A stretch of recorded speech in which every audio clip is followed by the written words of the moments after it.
Welcome to Good Friends, Good Games. It is, wow, it's October 8th, guys. We're in like full swing of spooky season. How do we feel? We had a very lustrous conversation here about grilled cheeses. Grilled cheeses. And Zenith's looking majestic on the bottom, as always.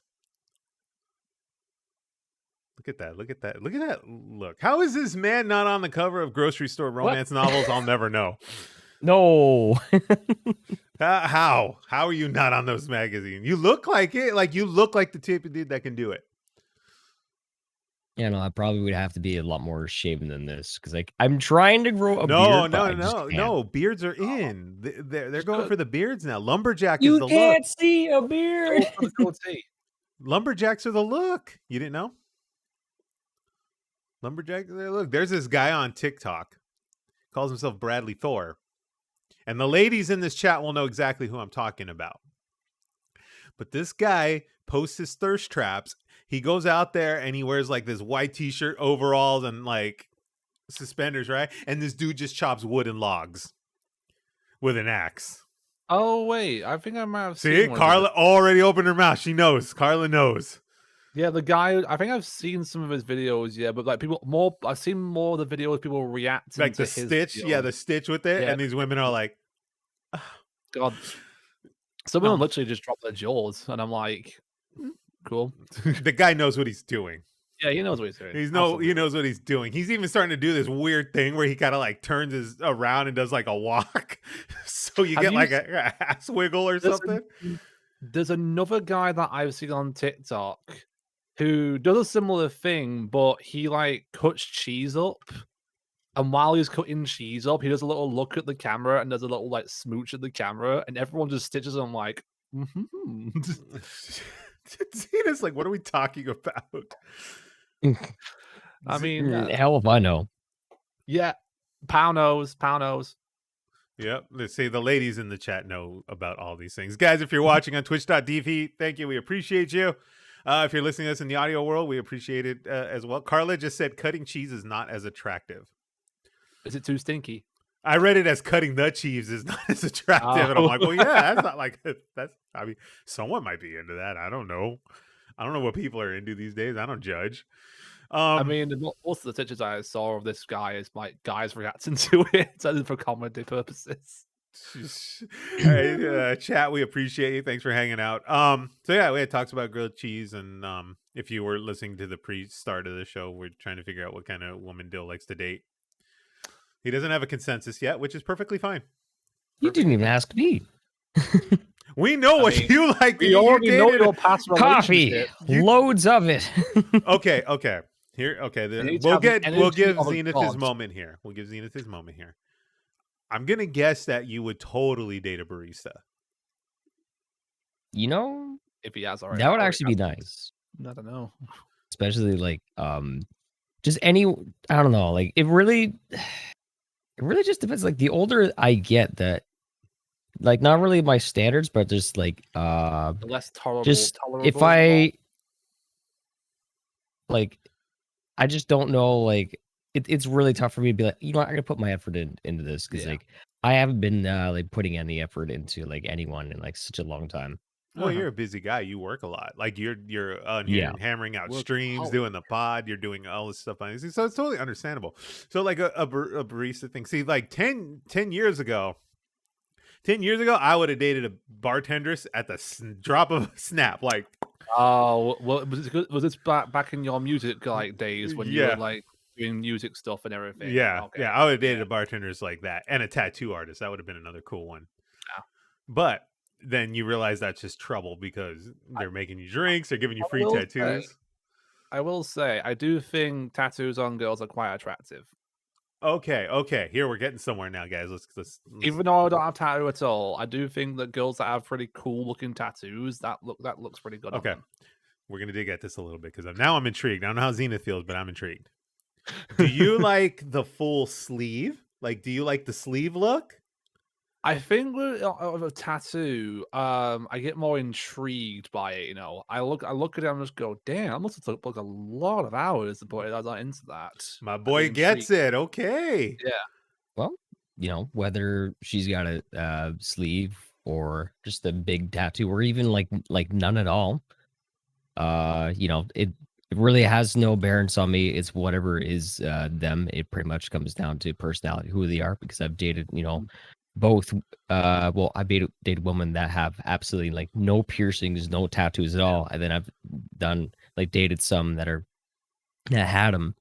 So really, it's like the preference isn't doesn't factor into it, but it's always just nice if it is like something that's tasteful. If it's like a bad tattoo, even like I probably wouldn't really care. It doesn't matter. Just have no preference.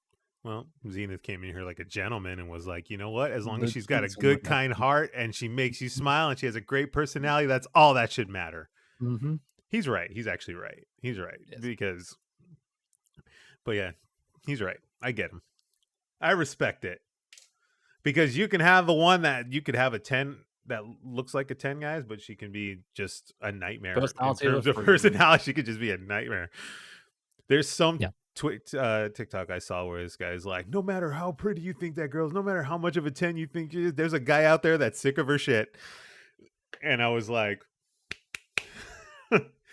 yeah, so there you go. Fine words of advice from Zenith. What have you guys been up to the past couple weeks? Anything exciting? I'll let Bill go first. You what? Oh, yeah, go I'll first. Let Bill go first. Yeah, go first. Oh, Bill. hi. Easy, general. But I'm the gentleman. It's because I'm British. He's a gent. They don't say gentleman. He's a gent. gent. Where's my tea then? I've just been working on editing a lot. Work's been quite busy / not busy, and just been starting up some horror games recently, and that's about it. You're in that mode, huh? Yeah, in that spooky, scary mode where I'm playing like horror games and they're doing little to no reaction to me unless I actually get scared. You gonna do a Halloween costume this year? I haven't decided. I haven't decided if I'm going to. Last year for work, I just wore a spooky shirt and that was it because I didn't have any enthusiasm to wear anything. I don't know. I'm trying to convince Pal to let me be Liver King. But I mean, I don't think it's gonna happen. You can always just like keep pressing on it and see how like you can get there. Someone in the chat said go as a tattooed lady, Dill. I need the sleeves first. Get a Ed Hardy shirt and just put it on and then I did think about maybe getting a Heisenberg outfit from Resident Evil Village. Okay. I thought you were gonna get Heisenberg from like Breaking Bad, and I'm like, hell yeah. Or maybe a Better Call Saul outfit. Because he's been memed as fuck. What have you been up to, Zenith? So, I've been pretty more busy than usual the last little while, so I haven't really been playing too much aside from stuff on stream. Mostly just been doing a lot of Zelda randomizers, but I challenged my community though to if we hit like a certain amount of subs by last Sunday, and we hit the goal. So what I have to do is tomorrow I have to play Zelda Wind Waker randomizer, but with crowd control, which is a pain in the ass. But where crowd control effects are free. Oh my god. Yeah. I'm coming to So basically people can do whatever the hell they want to be. How long is this stream supposed to be scheduled for? It's either until they crash my game or crash my computer. Wow. I'm gonna crash this computer chat. You hear it first. I'm gonna guess with these functions in place, you're not gonna get past the island. You won't even make it to the kidnap. They're gonna keep redeeming send me to the moon, or they're gonna spawn 50 bombs and I won't be able to escape it. Yeah, you won't be able to like leave the island once your sister's kidnapped or whatever. Oh my god. Do it. I mean, the torture you put yourself through, dude. I don't know why you do this. Masochist. Well, they hit the goal, and I'm true to my word. So yeah, tomorrow I'm going to lose my voice, so it's a good thing we're doing this today. We're doing this today, yeah. Hey, so someone asked me this a while back. Are you do you rage like when you're playing games by yourself in private, your room or whatever? Do you rage like you do on the streams, or are you a completely different like gamer when you're by yourself, just relaxing? Well, Lady Shadow Ninja has seen me play games in private, and she's seen how heated I can get still. Yeah. So you're the same guy through and through. Yeah. Because what was it? We're playing Overcooked, and it was me, Lady Shadow Ninja, and Aramara, and we weren't streaming or anything. It was just us three, and I'm yelling at those two like I'm Chef Ramsay. Oh shit! That's what happened with Pow.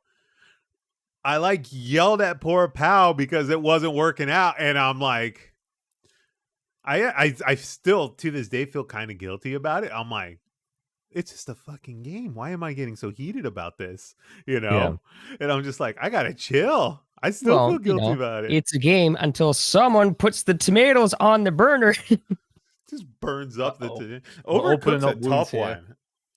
Yeah. Overcooked's a tough one. Like it's just I don't know. That's one of those ones that I don't know why people play that for fun together with their significant others, because it's just you're gonna get in an argument. Just play Monopoly instead. Yeah. Maybe put the pan on the burner then, Zenith. That's what was in the chat. Oh no. All right. I'll remember for next time. Yeah. So I got a little funny story I want to tell you guys. All right, let's hear this. Okay. It happened yesterday. So so aside from my ring lights, which are sometimes I put this one ring light on that has the faint blue light, but I always have my my lights projector on. Mm. So my lights projector, it does like all these like ocean waves. Sometimes I've actually had it over here, and it casts like a bit of like a light That's show. That's how you get on, the club look, right? When you're doing the thing. Yeah. It's very nice. Well, I realized. I'm sorry, I'm still burping up tomato soup. You're fine. Yesterday I realized that people can connect to it via Bluetooth. So I was watching Morgan stream Witch's House yesterday, but I also had baseball going on in the other screen. So I had like two different sources of sounds, but then I started hearing something different. I'm like, what is that? Okay, I tried muting both, and it's like, so I took off my headphones, and then I was like, oh my gosh, whatever the sound is not coming from my computer. I'm just hearing fart sounds, just. I'm like, what the hell is that? So I go over my lights projector, I listen to it, and it's some 6-year-old kid on a phone that found out how to connect to my lights projector doing. They were laughing while they were doing it. Legend. So I'm just like, whoever you are, you better stop this right now. And then I just hear more laughter, and it goes back to farting. And so I just yanked the thing off, and I have not turned it back on since. Oh my God. Yeah, he's screaming at the kids again.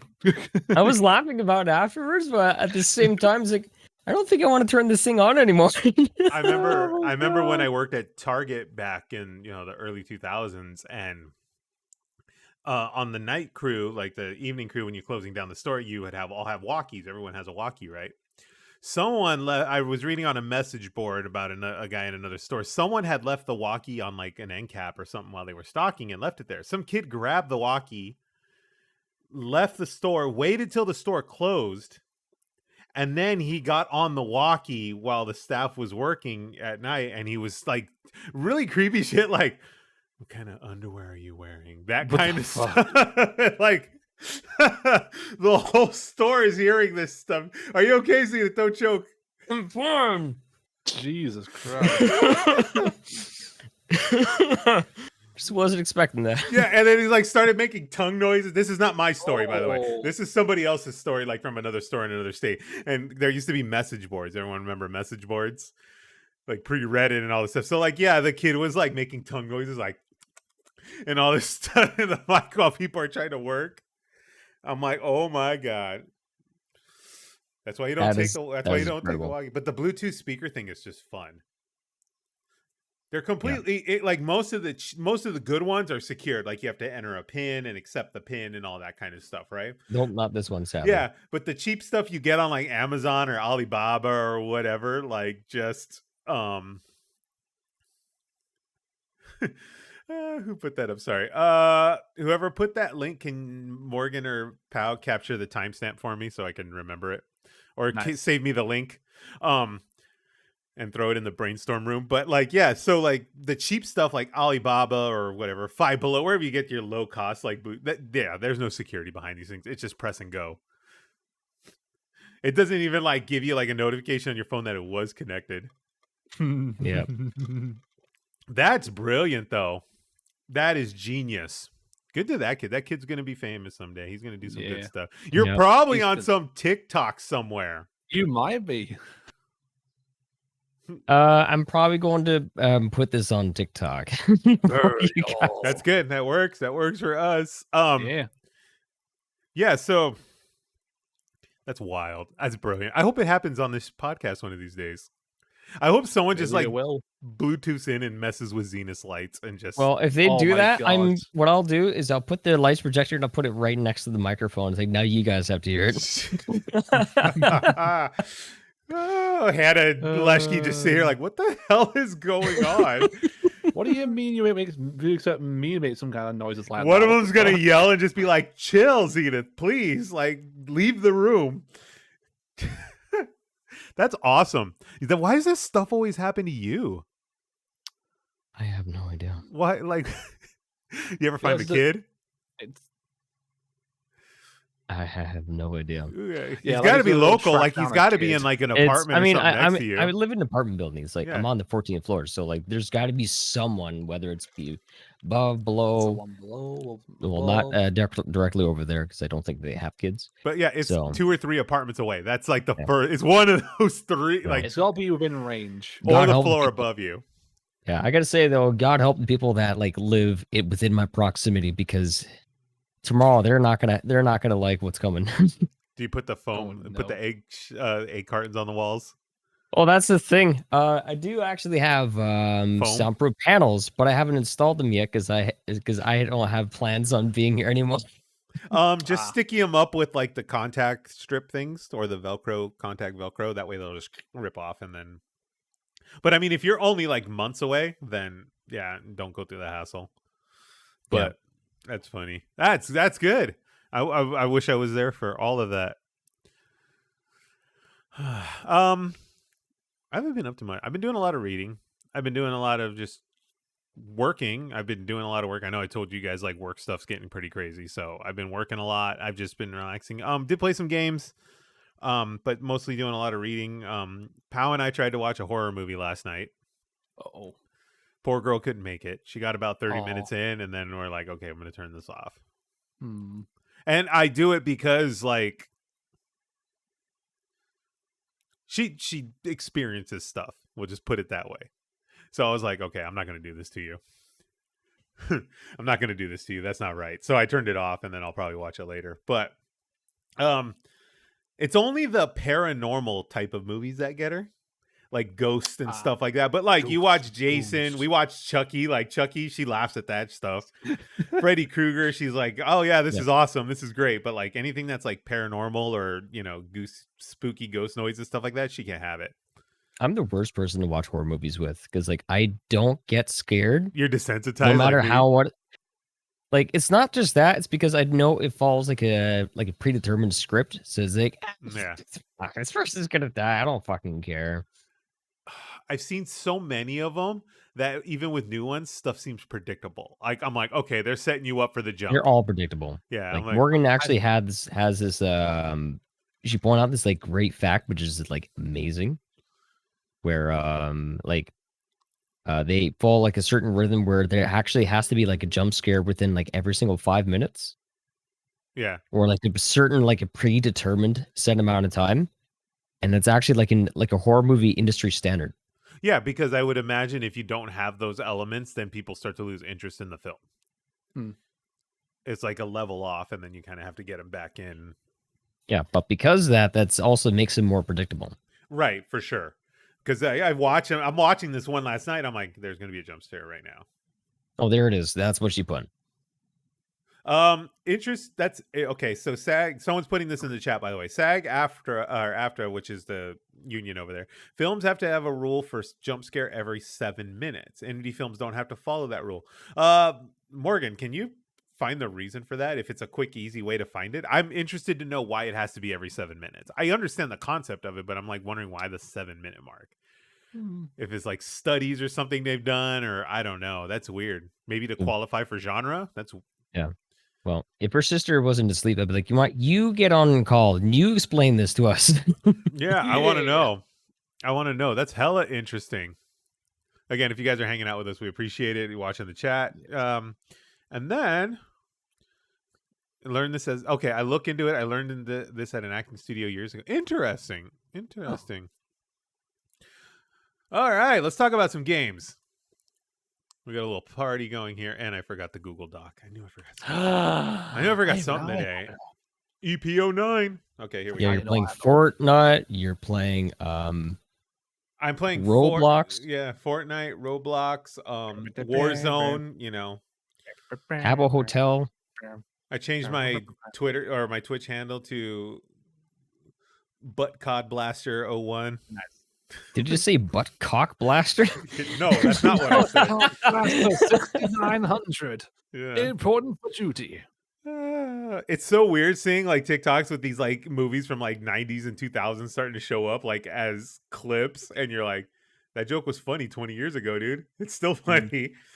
Like you're starting to, it's weird. I'm starting to show my age, but I'm starting to see stuff from like Step Brothers and Wedding Crashers and all those movies like from the era like show up as like TikToks from these young kids, and I'm like, yeah, that's a great movie.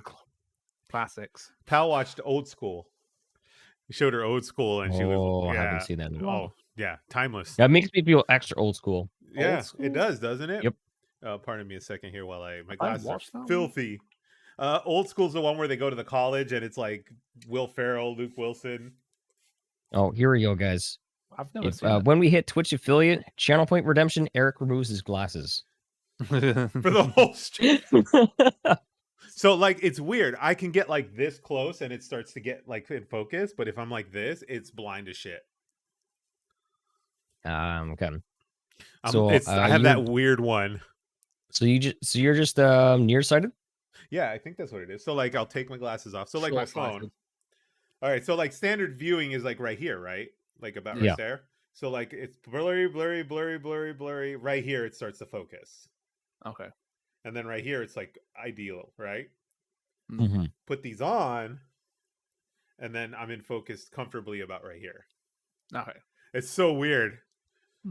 I have to get some special contacts for like when I'm at the gym and stuff, and like it's like $600 a pair. Ooh. Jeez. But they're medically necessary according to my doctor. So thanks, Blue Shield. So I'm guessing you probably wouldn't be able to drive without your glasses. Oh yeah, no, I can't drive.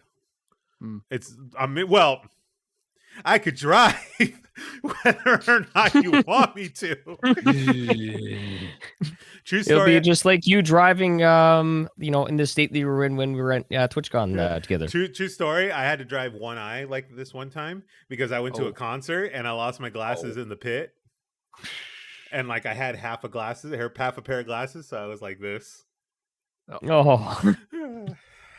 You had a monocle the entire time. Someone in the chat asked, where do I get my glasses done at? So I have a local optometrist here in downtown LA. But if you're asking for this pair specifically, these are Dragon, and it's the DR158. If you like this specific pair of glasses, there you go, DR158 from Dragon. Release the dragon. Okay, video games. So we'll go with Zenith since Zenith's already on a randomizer kick. Tell us more about your randomizer, Zenith.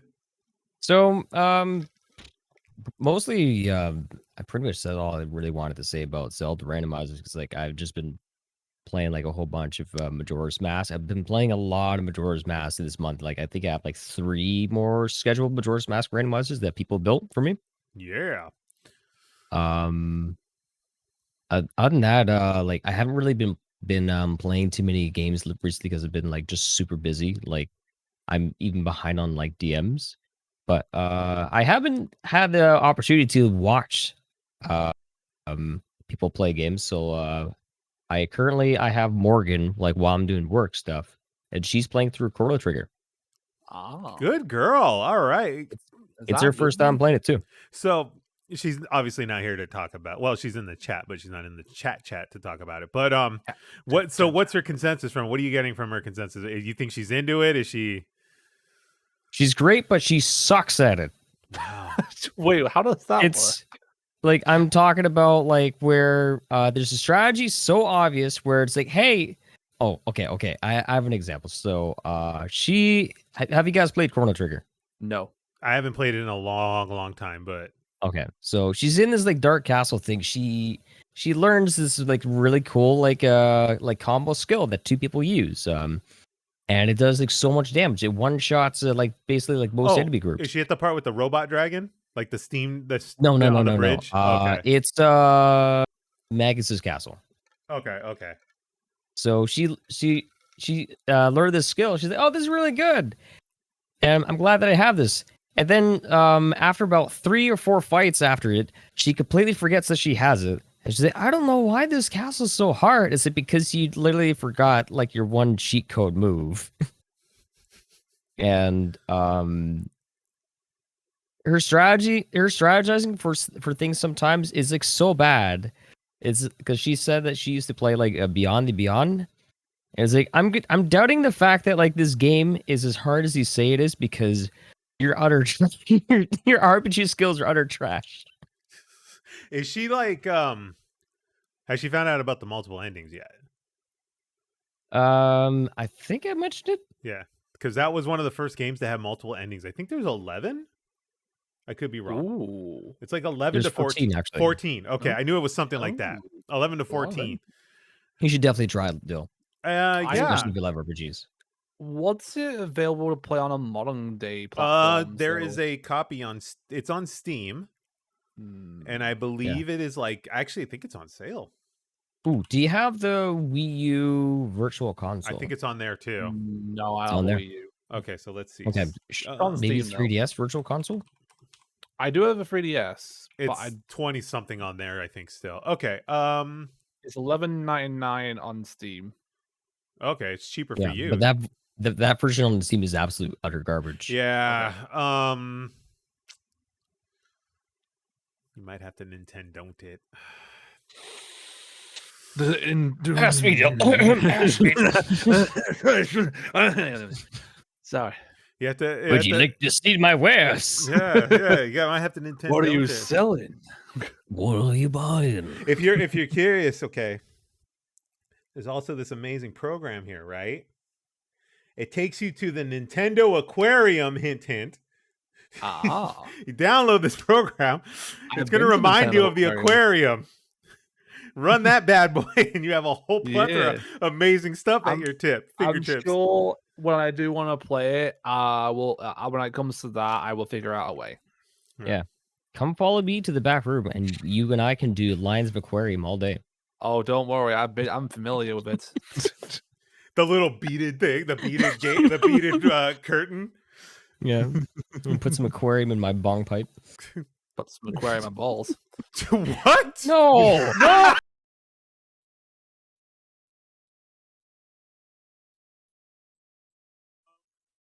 I don't know why that came I'm to so my glad head. that Hannah's not with us today.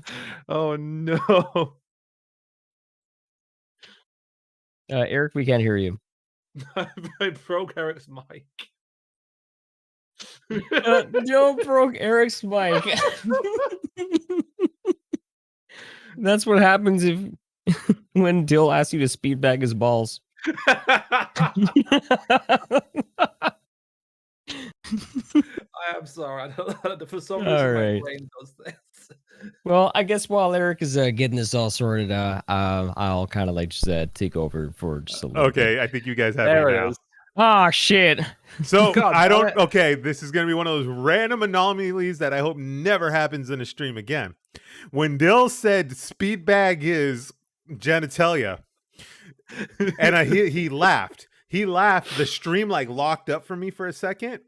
And then my box, like my audio box that has my mic and everything, literally driver updated and like rebooted. Oh, I made it reboot. Even the mic box was like, what the fuck is wrong with this My guy? boss was like, the So, is your stream still live? Yes, it's still Yeah, live. I it's just still lost live. Okay. audio. Okay. Like, I wonder if people were able to hear me. Yeah. Yeah. I think you were fine. I think you guys were fine because I Okay. could still hear you. uh, If I can hear you, it's fine. But like my mic just went bloop, and then like I had to turn the phantom power thing back on. And I was like, what the? Wow. Yeah. Dill, good job. You broke the whole stream. Yeah, blew Yay. Eric's mind. I Yeah. guess I do have chaotic energy. All because of some backroom fuckery you guys are talking about. The scream, how said the Monsters Inc. thing, the scream in a jar. You power your Tesla with that joke. I power Okay. the whole of Las Vegas. Where were we? Oh, Chrono Trigger. Okay, so yeah, Chrono yes. Trigger. The Well, Steam no. version's not great. Yeah. Nintendo don't tit to get the real deal, or shell out $300 and plug it into a Super Nintendo. I don't know. Apparently it's on Well- mobile as well. It's basically the Steam version ported the mobile version, and it did Okay. not do a very good job. It did not do telling very you. good. If you want the You can- actual true experience, you're gonna have to Nintendo Ooh. it. They also have it for the Nintendo DS, Yes. but you might have to get it off of eBay. But that version is just really good. Like, I enjoyed that version because like it actually has some extra content. I think that's actually Okay. the definitive one, if I'm not mistaken. Yeah. It has like a secret boss, like a whole new secret ending too. You guys are gonna make me want to play. I've already started. Like I tried doing Earthbound, and I'm like, I forgot how cool this game was. I gotta say though, Chrono Trigger is like the one game that gave me nightmares as a kid when I played it. Really? Fuck yeah, that was like the first time like I've Dill, cover your ears, take off your headphones. It was the very first time I got introduced to like the apocalypse. Like the whole theory. Like Why did Dill have to take off his headphones for this? because he doesn't know. Oh, right. Yeah. Yeah, there you go. Oh, right. I thought it was Morgan. I was It's thinking like- like Morgan. We're It's not like spoiling this for Morgan. when you go to the future, like that shit was like that was actually like it still sends shivers down my spine. It's a wild one. Now I'm gonna. God damn it! All right, here we go. Chrono Trigger playthrough incoming. It's been. I don't think I ever finished it, but it was because it's a long one too. Those square ones back in the day are long. Okay, Dill is allowed to come back. We got to get his attention. He's just. We gotta get his Welcome attention. back. Welcome back. Good stuff. They were out of control today. So, Morgan's playing some Chrono Trigger. Anything else you got on your plate going, Zenith, that you want to share with us? Nothing really. Mostly just been busy with sports stuff. We have a giant monitor, so like I actually have to 32, like right? put all 27 or something like that, 32? 32.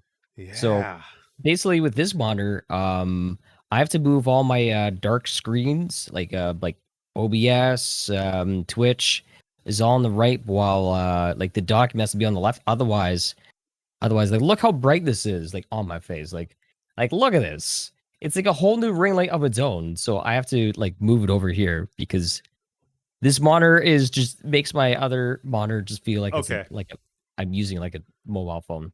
So I've been hanging out on Reddit battle stations, and like I'm in this mode where I'm like, maybe I want one of those big curved like monitors, the big curved ones, right? But then I'm like, well, what do I do about streams and stuff? Now I'm starting to get in my head. I was like, you know what? I'll just tear down the second monitors, and then I don't stream like on a regular basis really anymore, with the exception of these podcasts. So I'm like, well, I'll just go get little portable monitors, USB-C them when I need them, and use those, right? And then just have one big gigantic one. But I'm like, definitely can, because like especially if you can use the purpose of those for things like, say you want to have one just for chat, another one for like looking up documents, and then you have your main one for like your OBS preview, right, or whatever it is that you got going. Like you can have that. Yeah, the little portable ones have gotten a lot better nowadays. They're all USB-C. You just plug them in and go. But like one thing I've noticed is starting to bug me is like, for those that don't know my setup here, my main monitor's here, so like I'm turned this way to play, where I would like to be straight head on and like play that way. And then I thought about that. I was like, okay, that's a lot of money to migrate everything over. Even if I just kept like the 27 in the center and then had two like portable ones on the sides, close them up when I don't need them. Yeah. I thought about that route. But then I sent you guys the link with the rocking couch. Oh yes, The rocking couch for I want it. Guys, you do not need a gaming chair. What you need is this rocking couch that just We share that in Twitch chat. Yeah. Yeah, I'll get it. 'Cause Even, it looks so good. Yeah, even Morgan or Power, one of them can pull it. It's like, yeah, it's So a rocking couch. It's on TikTok. The effect this thing had on me, I was already like on Amazon looking at how much they cost. Like, sorry guys. what have it? Oh shit. Jesus Christ. I don't know why TikTok does that sometimes. Like sometimes it's a short link, sometimes it's a big old gigantic like Lord of the Rings. Like Lord of the Sorry, Rings. guys. Yeah. The heck is your link, Zed? Yeah. Zed purged the chat by just posting a gigantic ass link.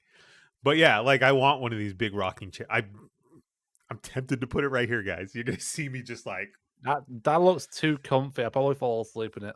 I can't work in that thing. Like actual work No. from home in that I chair. I'll fucking fall asleep. I'll nap. Well, that's the thing, because it's you can now sleep in your like on stream now. Yeah. Oh yeah, you can do. Well, I'm talking about my actual job. Like I'm in a Zoom Yeah. just to sleep. Because the boss finally had us put the cameras on. And you know what? He's only in the meetings like once or twice a week, so it's not a huge deal. And we have meetings every day, so yeah, it's not too big a deal. My last job, we had to get one thing installed where it actually tracks how like it takes screenshots like every like 2 minutes of your work, and if you actually stop moving, even if you're watching a video even for work, it will stop tracking your time. I've seen until these. you move your mouse again. Yeah, I've seen these. We don't implement anything like that. We rely on our employees to be productive. So, and it actually works. That's the one thing too. Like, this is totally off topic, but like, I don't know why management hasn't figured out the more you micromanage, the less they get done. Yeah. Whether it be like our boss was super micromanaging us. Like the more you micromanage someone, the less they're going to get done. Whether it's the point where they're not because they're busy talking to you 24/7, or just the fact that they don't want to deal with it because they're annoyed with you, so they just say screw this, and then they just sit and do nothing. But like people do stuff like this, and like they haven't figured it out yet. It's not rocket science. My boss, he's actually a really, really good boss. I appreciate him a lot. He's one of those guys where it's like, hey, we just get it done, and as long as it gets done, I don't care. You know, you can go to the office, work from home. You know, you need to show up to the office. You know, don't make it a habit, but like, you know, if you feel like you're going to get more done at home today, go work at home. So like, it's one of those things where I don't know why people haven't figured that stuff out. Dale finished some Hitman. What's the consensus of Hitman? Dale's just like, are you in the clouds today? Or are you gonna be afraid? Are you afraid you're gonna break the stream again? Sorry, no, I was very focused on your conversation. I kind of zoned out. I stopped paying attention. Yeah. Yes, I finished Hitman end of the month, literally just like at the end of the month. It actually was a pretty decent ending because it had like multiple endings that I learned about. Nice. Did you get the satisfying ending you wanted? I got the canon satisfying ending where like Agent 47 becomes free from the mind control and stuff like that, and then basically goes on his own path. But like, there's also like different ways you can end it. Obviously, the one that I chose is where I killed the original handler like the guy who was in charge of this big giant evil syndicate. Basically, that's the one that I chose. Spoiler warning, by the way, if anyone wants to listen. Wait, give it a second. Spoiler warning in 3, 2, 1. Go for it. Right. My ears covered. Headphones. So the ending that I chose obviously was I killed the evil bad guy who was in charge, or like took over the evil like syndicate Illuminati style thing. There's also one where you can make him like lose his memories with an injection of like a chemical injection thing that he takes, where he like loses all of his memories and becomes just like just basically an ordinary person because he has no idea what he'd done or who he is anymore. Or there's the third ending, which is a secret ending where you take the injection and you forget everything that's happened to you over the course of the last 3 games, and then wake up in like a room basically where the guy who obviously you were going to kill like speaks over and says, "Don't worry, your work will continue soon." Hey, so you get like a sequel coming ending. Yeah, pretty much. That's not bad. Yeah, so you got like that. Those are like the 3 endings for the game, and that one was the most interesting to me. But like, it was like interesting to look up all those endings and stuff. But I was satisfied with the ending that I got. Yeah. Are you done with it? Are you gonna pretty much pack it up and call it a day on it? I'm done with it. I don't know if I'll return to it. I have moved on to a different game now, so Which, looking at your notes here, it looks like it's Resident Evil 4. Yes, which is known as one of the best Resident Evil games of all time. Is this your first run? First full run. I Okay. have played it, but I never fully completed it. My first playthrough. It's my first full playthrough. All right. So, what's your consensus of it so far? I'm starting to understand why people love the game a lot, because it is a very well-rounded game. Decent amounts of horror, decent amounts of action, blends very well together. The inventory system's quite interesting to manage because it's like, you can increase the size, but obviously it's basically like a case that you can carry around, and you got to try and be careful how much you put in and then what you use up and everything. So I have a problem where I'm collecting grenades all the time, and some of them have their own personal uses, and then occasionally I'll just use some of them up to like free up space and everything. It's the only annoying part, obviously, about Resident Evil 4 is Ashley. Be mindful of spoilers because we do have like a remake coming. So yeah, but that's what all I will say. She is like the most annoying thing about the game. I have like I think about 25 to 30 deaths, and I think about half of them because of Ashley. how are you feeling? Because we've obviously come off of 2 Resident Evils that were first person. Yeah. How are you feeling about the tank controls again, like the old school tank? I switched to controller because mouse and keyboard weren't cutting it for me. You were doing it on mouse and keyboard, sir? Why? I tried to do it on mouse and keyboard, and it did not work out. So I switched to controller, and controller was a lot better, honestly. Yeah. But, full disclosure, like I fired it back up too. I didn't start playing it. I just kind of tested it, and I was messing around with it a little bit because after I had it in my Steam library forever. Probably picked it up in some bulk thing, and I was like, I might give it a shot this month. I'll talk about this in a second when I'm doing my thing, but I kind of want to play another Resident Evil. Well, Village is getting a DLC later this month. I'm waiting. Yep. I'm waiting too. I'm leading straight into it.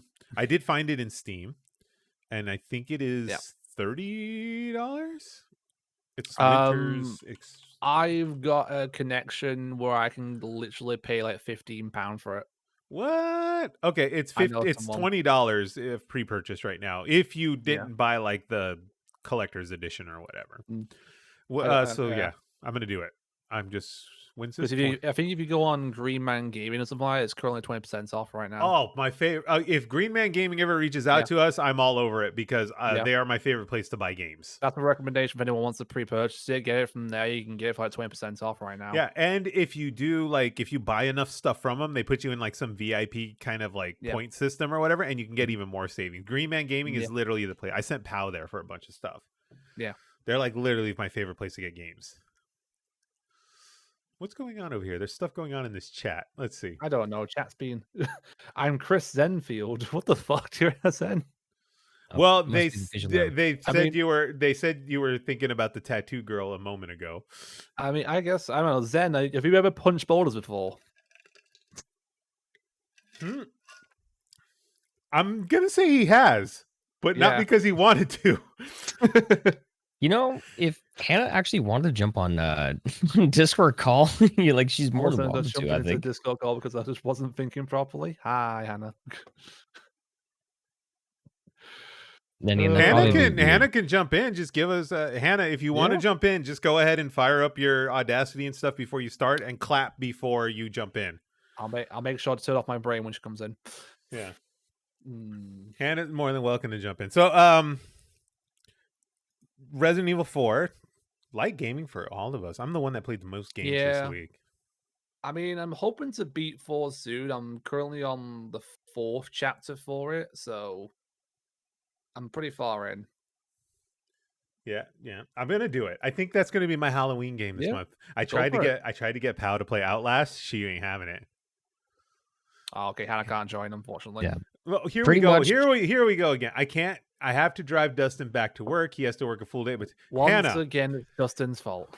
We will have just him like I arrested. said, I can drive without glasses. But do you want me to? Is the question. You can chat. You can be in the Discord chat and drive. But no, you don't want to do that because we're gonna get wind and all kinds of weird stuff. Yes. Yeah, But it's okay. We'll miss you. But for those of us in the chat here and on the show, we get to hear Hannah's road rage. Yeah. Oh god, I Guys. can imagine. Oh, I've been in the car. Oh no. I've been in the car.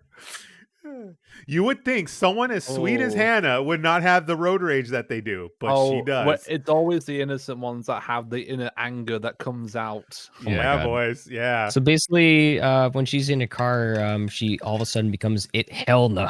Yeah, it hell no. Really? That sounds Ugh. quite German. Du hast. Remember that band? Oh, what was Yes. that? Ramenstein? Yeah. Oh my gosh, Handstein. Yeah. Oh. When Hannah's in the car, everyone is around me is dumb. It's scientifically proven. Yeah. Hannah gets wild in the car. Oh And then my God. Dustin's the quiet one. Like Dustin's like just lets her go. Okay. So let's see. I have finished Horizon Forbidden West. It's done. It's Nice. platinumed. Nice. The amount of time I spent doing all these side missions. I'm just glad it's done. Some of these I will never touch again.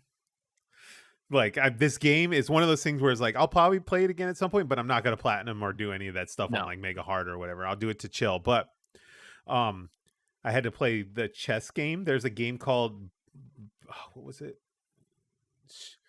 Ground Strike, I think is what it's called. And it's their version of Gwent that was in Witcher 3, like their own little Okay. like board game.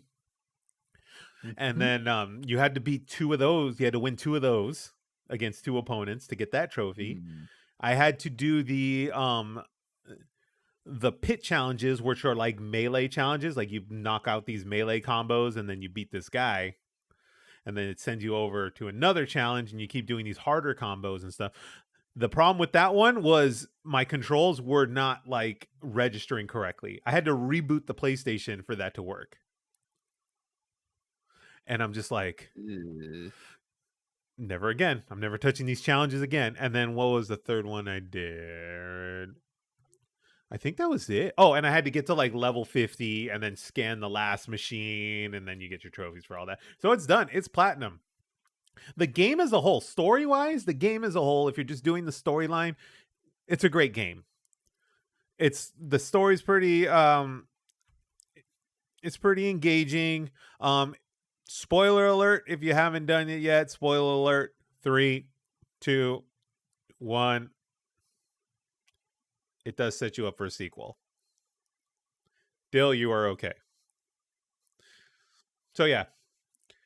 Great game. Dill will enjoy it. I think you will enjoy it. If you're going to do the platinum thing, you're going to not love it. You're going to hate it. there's just too much crap to do. But if you just want to play the story and get through it, you'll have a good time. Yeah, that's kind of like my issue with Breath of the Wild's sequels when I was playing that. Is like there's too much stuff to do and it just feels pointless. The rewards do not. I didn't even get all the freaking The Korok Koroks? seeds. Yeah, and I that didn't do because any Yeah. of that. They didn't need So to. how are the rewards for like when you're doing these These side quests challenges. for yeah. So a lot of it is like rare armor, rare weapons. Oh, so like cosmetics then. Oh, actually better rewards than Breath of the Yeah, Wild. no, Yes. well, they're not just cosmetic. Like there are like you know, there are stronger weapons, there's stronger armor, the armors have special abilities and stuff like that. You do get the rewards for doing that stuff. Okay. You do get armor rewards, weapon rewards that make the game significantly easier. So, you know, depending on how you want to do it, that might be the best way to go. If you're a collector and you want all this armor and all that stuff, yeah, you got to do the challenges and stuff. And some of the challenges, I wasn't the biggest fan of the challenges, but a lot of the side quests, like they take the Mass Effect approach, which you'll end up with like loyalty missions and stuff like that to do and build a relationship with the characters and stuff. That stuff's very intriguing. I actually really enjoyed that stuff in the game a lot. There's a lot of dumb stuff, like I said, Monster Machine, Mario Kart racing and stuff that you had to do that was just like, this has nothing to do with the storyline or the game. Like, it didn't need to be in there. It's just like- The melee pit missions didn't need to be in there, but I'm glad I feel like that sounds like they just threw in a lot of random ideas that they had for the game and then just made them like achievement hunt and goals. I feel like they didn't have enough time to do it in the first game, or Mhm. they just didn't have the machine budget. the budget or the actual capabilities hardware wise to do it in the first game. So they moved it over to the second game and then they just did the vomit. Or they did the first game and it was great and it got great reception. So like, let's throw all this crap on top of it Yes. and, you know, really give the fans something, right? And then it ended up being too much. Mhm. So I'm okay with it. I give it about a solid 7 out of 8. I enjoyed the first game a lot more. That was my personal opinion on it. But Horizon Forbidden West, it's still out there. It's, you know, it's a good game. I would wait for the sale, but it's a good game. I would I roll have with it, it. but I just haven't started playing it because I just haven't gotten to it yet. You guys like skateboarding? Well, I do definitely want the new skate game. The EA skate online thing? Okay. Sadly. Skate. It's in the game. So, But yeah. depending on how much you love skateboarding, you might or might not love Session Skate Sim.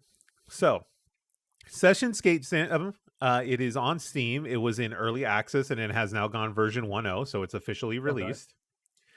This is in the line of skate, you know, type of games, but this is almost like skateboarding simulator.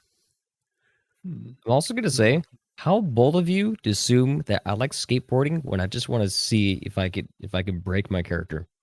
That's part of skateboarding. That's why I like skate. It's part of skateboarding.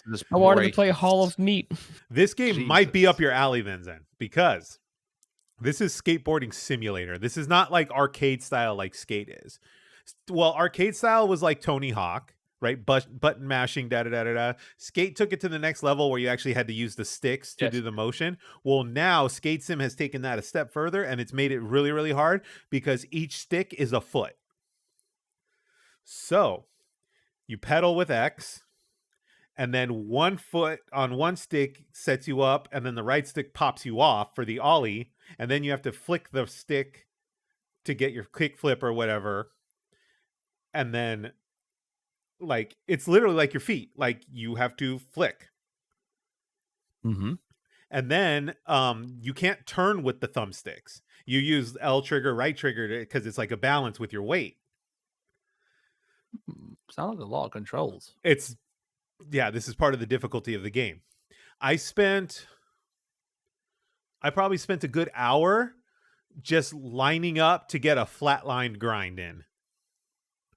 Because when you pop, you have to set yourself up to pop off with your sticks for the ollie, but then you have to drop your sticks down at the same time to center the weight to do the grind.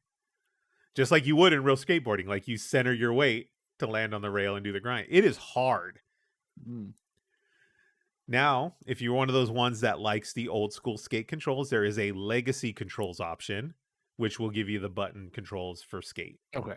And you can play the game that way. But it's very 90s-esque skateboarding, which is why I think I'm kind of in love with it. We're talking VHS style skateboard videos and stuff like that. The game is even kind of set up to where it looks like that old fisheye look, kind of, that you saw in old skate videos in the 90s and early 2000s. And it even like has the graphical kind of representation of that. The skate shop look and all that stuff. It looks kind of dingy, looks kind of grungy, but it takes place in New York, and there's a lot of famous skate spots in New York. You have like the Brooklyn Banks and all these famous skate spots in New York, and they're in the game. So, depending on your level of patience and how much you actually like skateboarding, this might be the game for you. Okay. And it's fairly affordable. It is not overly expensive. It's definitely not a $60 thing. It is $40. $45 if you want the supporter pack, which I guess gives you cosmetics and stuff, the shoes and all that kind of stuff. That was the other cool thing too. There's a lot of the old school like footwear and stuff that's in the game to give it that vibe. The hoodies, the look. It's very, very cool. Session Skate Sim. It's on Steam. Very, very difficult game. If you do manage to land like a board slide or something like that, OBS that bad boy because people will be proud of you. Yeah, like I was saying in the description, it was required to play a controller with this game. Yes, there is no keyboard and mouse with this. It's great. I like it a lot. I've been playing it quite a bit, doing just kind of like it's like real skateboarding. Like you're constantly trying to do the same trick just to land the trick. It's totally different vibe from Skate and Tony Hawk. Aesthetics wise, it's there, but it's a different look. And then we'll go into Overwatch in a second here. Apparently, according to the list, I'm now playing Chrono Trigger. It's all right. So, before we go into the next segment here, I have a special surprise for you all. Let's see if we can make this work. I have a special guest for us. Let's see here.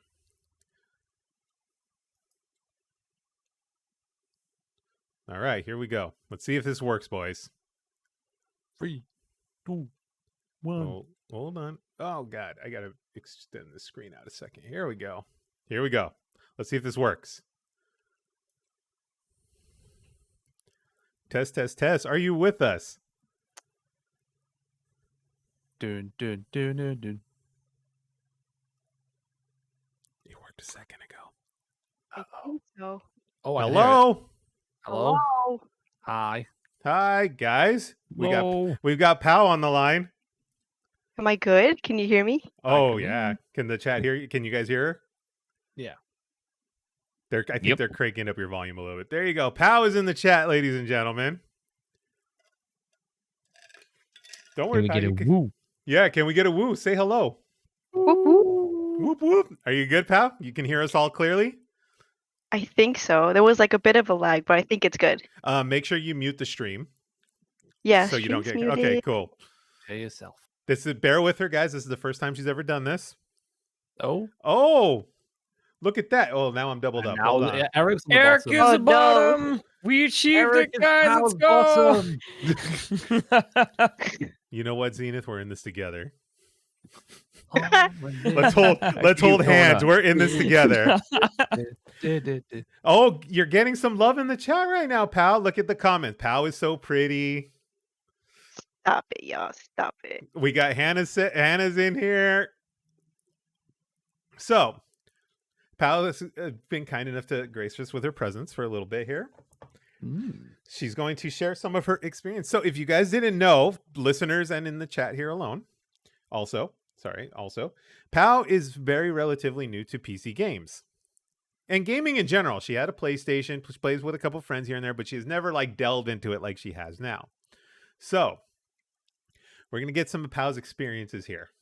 So, Pal, let's go ahead and let's talk about the first game I want you to talk about now is the first game you ever played on your PC was Life is Strange. Oh, yes. Tell us about your experience with Life is Strange. Well, I didn't start off very good because the joystick got stuck. So the character was just spinning and spinning and spinning. And obviously, like, there's a storm in the beginning of the game, so I was like, okay, this is just part of it. Like, it's gonna be hard. And I was like 2-3 minutes in, I was like, I cannot get her to walk. So I was like, this bitch is really going through it. And then I called Eric. I was like, hey, like, this is really hard. And then he had me reset like all the stuff, but that was interesting. Yes, really because cool. in thunderstorms, we all just Spin. spin, We all spin spin. cycle We in the all wind. spin in the form We of just get storm. all That must be Wizard really of Oz. strong. We get Yeah. all Wizard of Right. Oz and just start spinning. Yeah, so that was cool, and then got through that. That was interesting. And then we did a little bit Before of you go- Bioshock. Before you get further, Pat, Oh. did you start your recording on your end? Yes, I Okay. did. Good. Okay, cool. Continue. And then we did a little bit of Bioshock. I think that one I just need to dedicate more time to, but that was cool. And then now I'm on Overwatch and Well, we'll League talk of about it. Legends. We'll talk about Overwatch in a second. So, what's the consensus with BioShock? Because I know you're kind of in the middle on it. You're like, and then you kind of like it. What's the consensus of it? What are you feeling? I like it. It's just sometimes I get stuck on like certain, I guess you want to call it puzzles, or just trying to figure out what Yeah. to go and where to go. And I'm just like, okay, I need a break, and I'll switch to something else.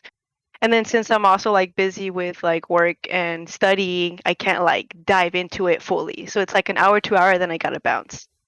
What's know? the I think Dylan's and you both played BioShock, right? Yes. No, You I just watched I've- people play. you watch people play. Okay, so Bioshock. you're familiar with Yeah. it enough to like, okay. I've played Yeah. a little bit of the first one. I got, for some reason, my PC wasn't as good, so I was having trouble playing it. So I only played it for like about a few hours. But there were some weird puzzles in there and stuff that was hard to get past. For those that don't know, BioShock is one of my favorite games ever. And that's why I was like, pal, you need to play this. Because there's something, this the eeriness of the world you're in. You're underwater, you're enclosed, you're like Yep. closed off. You can't escape anywhere except to a different floor. But then there's more BS on that floor that you got to fight through. So like to me, it was literally one of the best games like I had played up until that point. So what don't you like about it, pal? It's like the puzzle. What don't you like about the game? I mean, I think it's fine. It's just like me, I'm just kind of not like, I can't figure out some of the puzzles and I get stuck. And it's like kind of like where you need to step away and then come back to it with fresh eyes. I just get stuck and I'm like, what am I supposed to do? Or because I take a long like break in between the game when I play it, when I come back, I'm like, okay, what was I doing? Or what's the controls again? And that's my problem. But I like the game. It's just when I get frustrated, I stop for a while. Does it creep So you when I out? come back, it's a little creepy. The little girls, I was just like, no, it's not. You could stay over there. I'm good. So on your playthrough, because people in the chat will know what I'm talking about, are you harvesting them or are you rescuing them? I rescued them. Oh, good. Good. So okay, yeah, rescue. You don't want to harvest them because that's just bad for them. You don't want to harvest. But so this is one of those things that when you play BioShock, the little sisters, what you have like it's a weird like give or take type of thing. If you set them free, you're doing the good deed, right? But if you harvest them, you get power up for it. Like you get power up points for it, and you can go upgrade yourself and get stronger spells and all that kind of stuff. What do they call them? Vigors, I think it was in the game. Elixirs. Yeah, you get stronger. Elixirs. Yeah, get stronger elixirs and stuff like that. So it kind of gives you this idea like, maybe I do want to harvest them. Maybe I don't want to set them free. But, you know, the biggest recommendation I have is when you pick one thing, you stick with it. You set them all free or you harvest them all. Do one or the other. Yeah, I think like where I stopped, is there like more than 2 sisters, right? It's like like 4 or 5? 6 or 7, I think. There's a, Okay, what's yeah. it called? Like if you hit the pause when you're on that level or that floor, it'll tell you how many little sisters are on that floor. Gotcha. Some have 3, some have 1, some have 2, you know. Because I got toward like the end, I guess, where you could like leave, but I still had like plenty of sisters to rescue, and I was just kind of annoyed with that boss on some of those levels because it would shoot me back like on another floor elsewhere. It wouldn't like spawn me back to where I died, and I was like, dude, I gotta walk all the way over there, try to get him, and then just to get killed to get sent back again. I was like, it's not worth the little girls, but that's where I stopped. It actually tells you too, I think. If I remember right, it tells you when you go to leave the floor, like, hey, you still have little sisters. Yeah. Do you want to go back? Yeah. So I was like, Tells you I that. It tells you guess, that for a reason. keep them together. So I was like, okay. It tells you that for a reason. All right, let's get into the meat and potatoes of this week. So obviously the meat and potatoes game of this week is Overwatch 2. Yeah. Dill, did you play it all? No. Okay. I've already made my piece of Overwatch. I've put plenty of time into it. I have no interest in playing Overwatch 2 because to me it's basically Overwatch 1 with more features. Right. Okay. And, a battle And then I pass. know Zenith had mentioned he's doing mostly randomized. So did you watch any of it, Zenith, at all? Overwatch? No.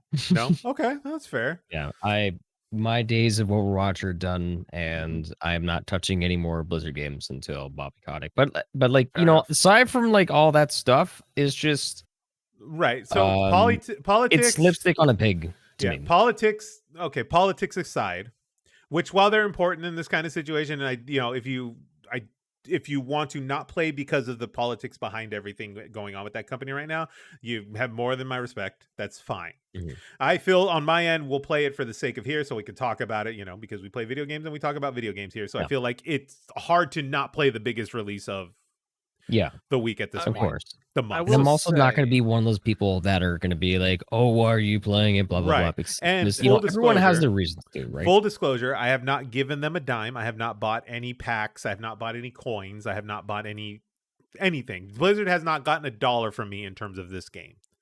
Yeah. And I don't intend to do that. I don't intend to Okay. give them any money. So that's where I stand on the politics side of it. So that all aside and out of the way, we're going to talk about some of the thing here. So Overwatch 2 has launched. Obviously, if you were paying attention, this was a disastrous launch, which Yeah. there's reasons in the news that we'll talk about, whether or not they're true or not. But we'll talk about the game here for a little bit before we go on the break. So, like Zenith said, and Hannah is sitting here in the chat with us too, it doesn't feel that much different. No. It's almost as if it was patched over the first game, which it was. If you look at it, it just literally says Overwatch on the shortcut. It was literally 27 hours where Overwatch didn't exist. Yeah. And then they Peaceful time. patched it over to Overwatch 2. So I'm playing the game and I'm fair disclosure here. I'm a little rusty. I haven't played the game in almost a year. So I'm a little rusty, but I'm starting to get the feeling back and I'm starting to get adjusted to things and, getting the feel where all the heroes are at, etc. So, but Hannah's right. It does not feel that much different from what we were playing a year and a half ago. When it first launched, it does not feel that much different.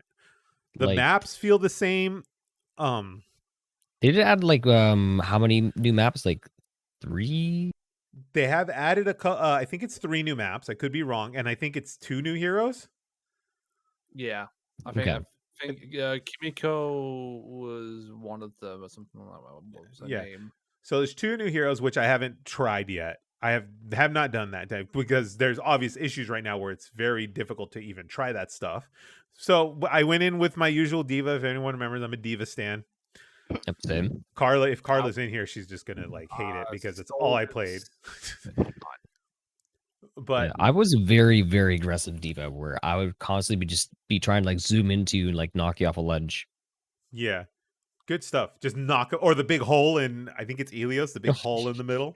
Everyone says that I'm a very, very annoying diva to play against. Where they're like, for fuck's sakes, Zenith, get out of my face. Diva. So here's what I realized, and here's how I know they didn't do much tweaking to the original game, and they didn't improve anything.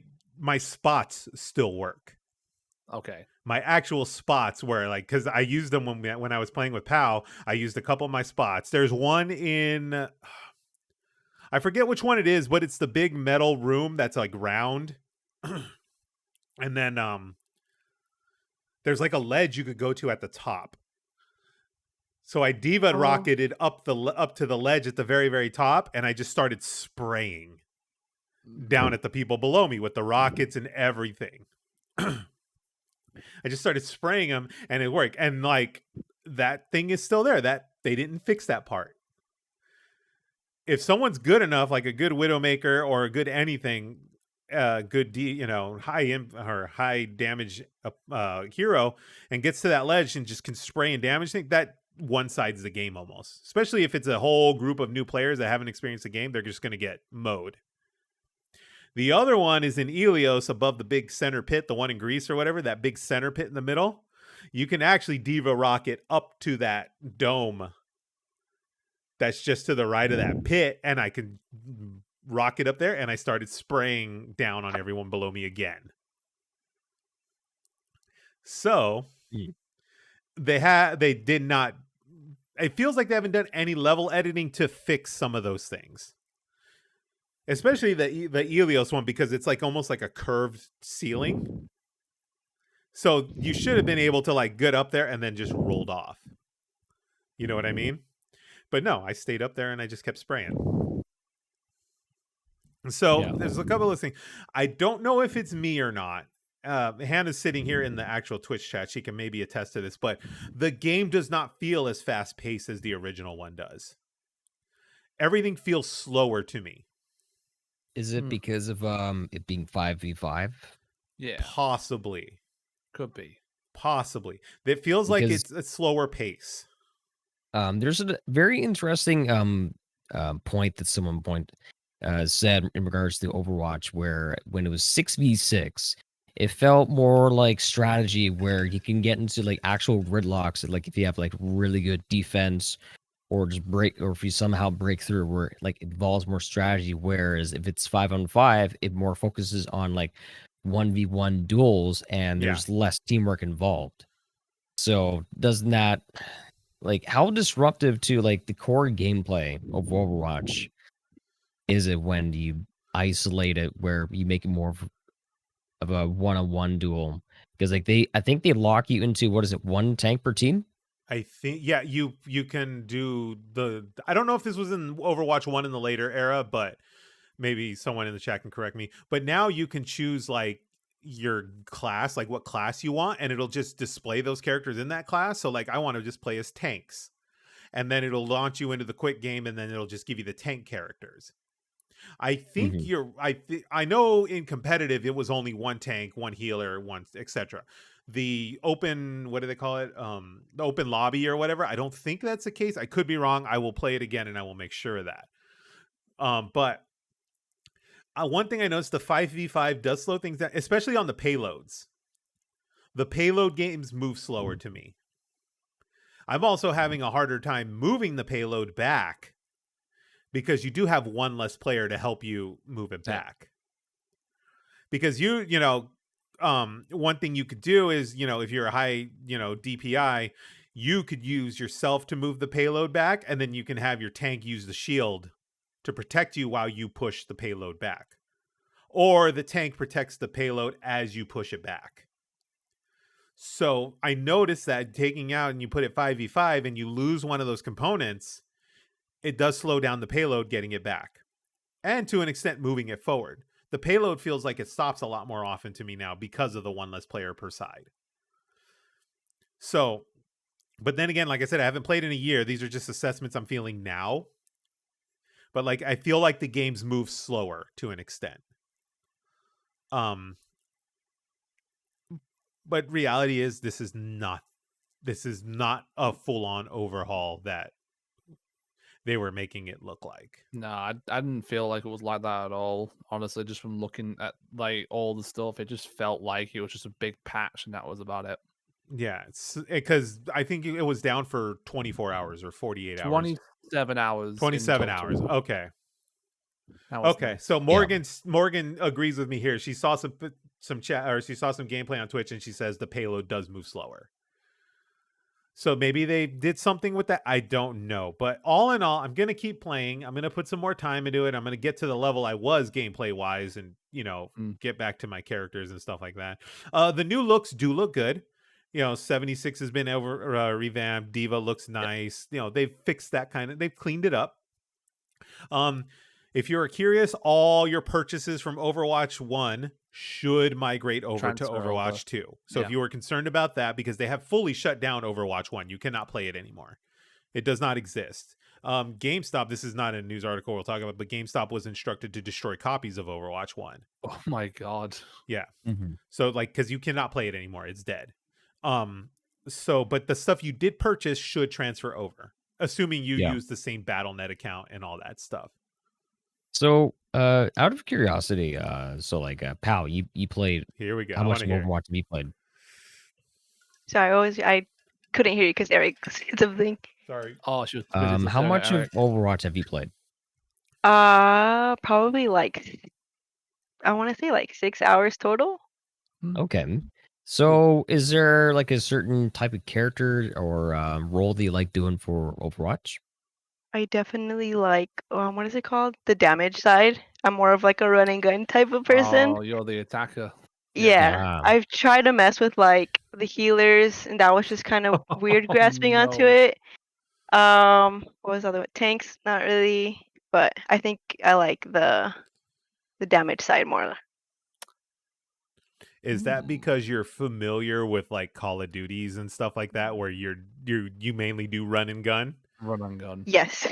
Okay. Yeah, I must say it's just easier because when I was Sounds like- playing as like the healers, it was just I was kind of confused just going into it like without any, I guess, for like research or reading. I just was like, okay, let's mess with it, and I was kind of having a hard time. I picked it up as I went along, but I think that's a fair assessment, is because I'm just so familiar to like a point and shoot.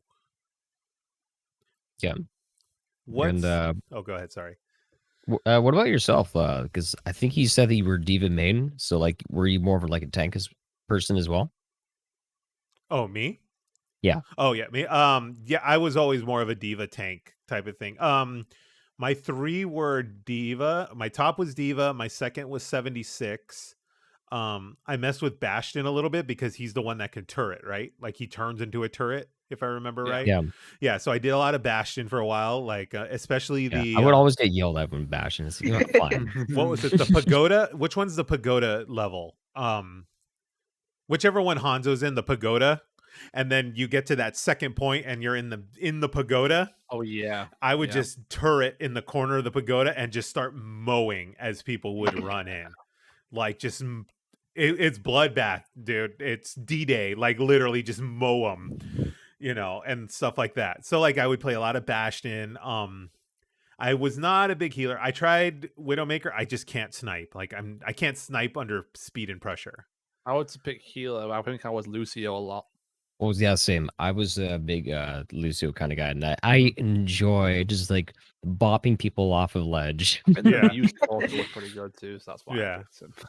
So like it's kind of sad that Blizzard is the way it is now, because we've all, well, now PoW has, but like we've all played this game at some point. We've all played some Yeah. Overwatch or whatever. It touched a lot of people. It brought a lot of people together. Like literally Leshki met her husband down there and they played and Literally. got married. Yeah.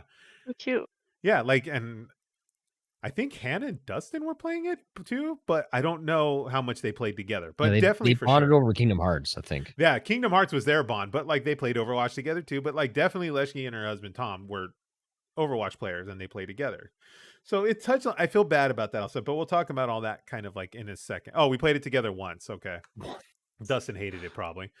So It wasn't Destiny 2.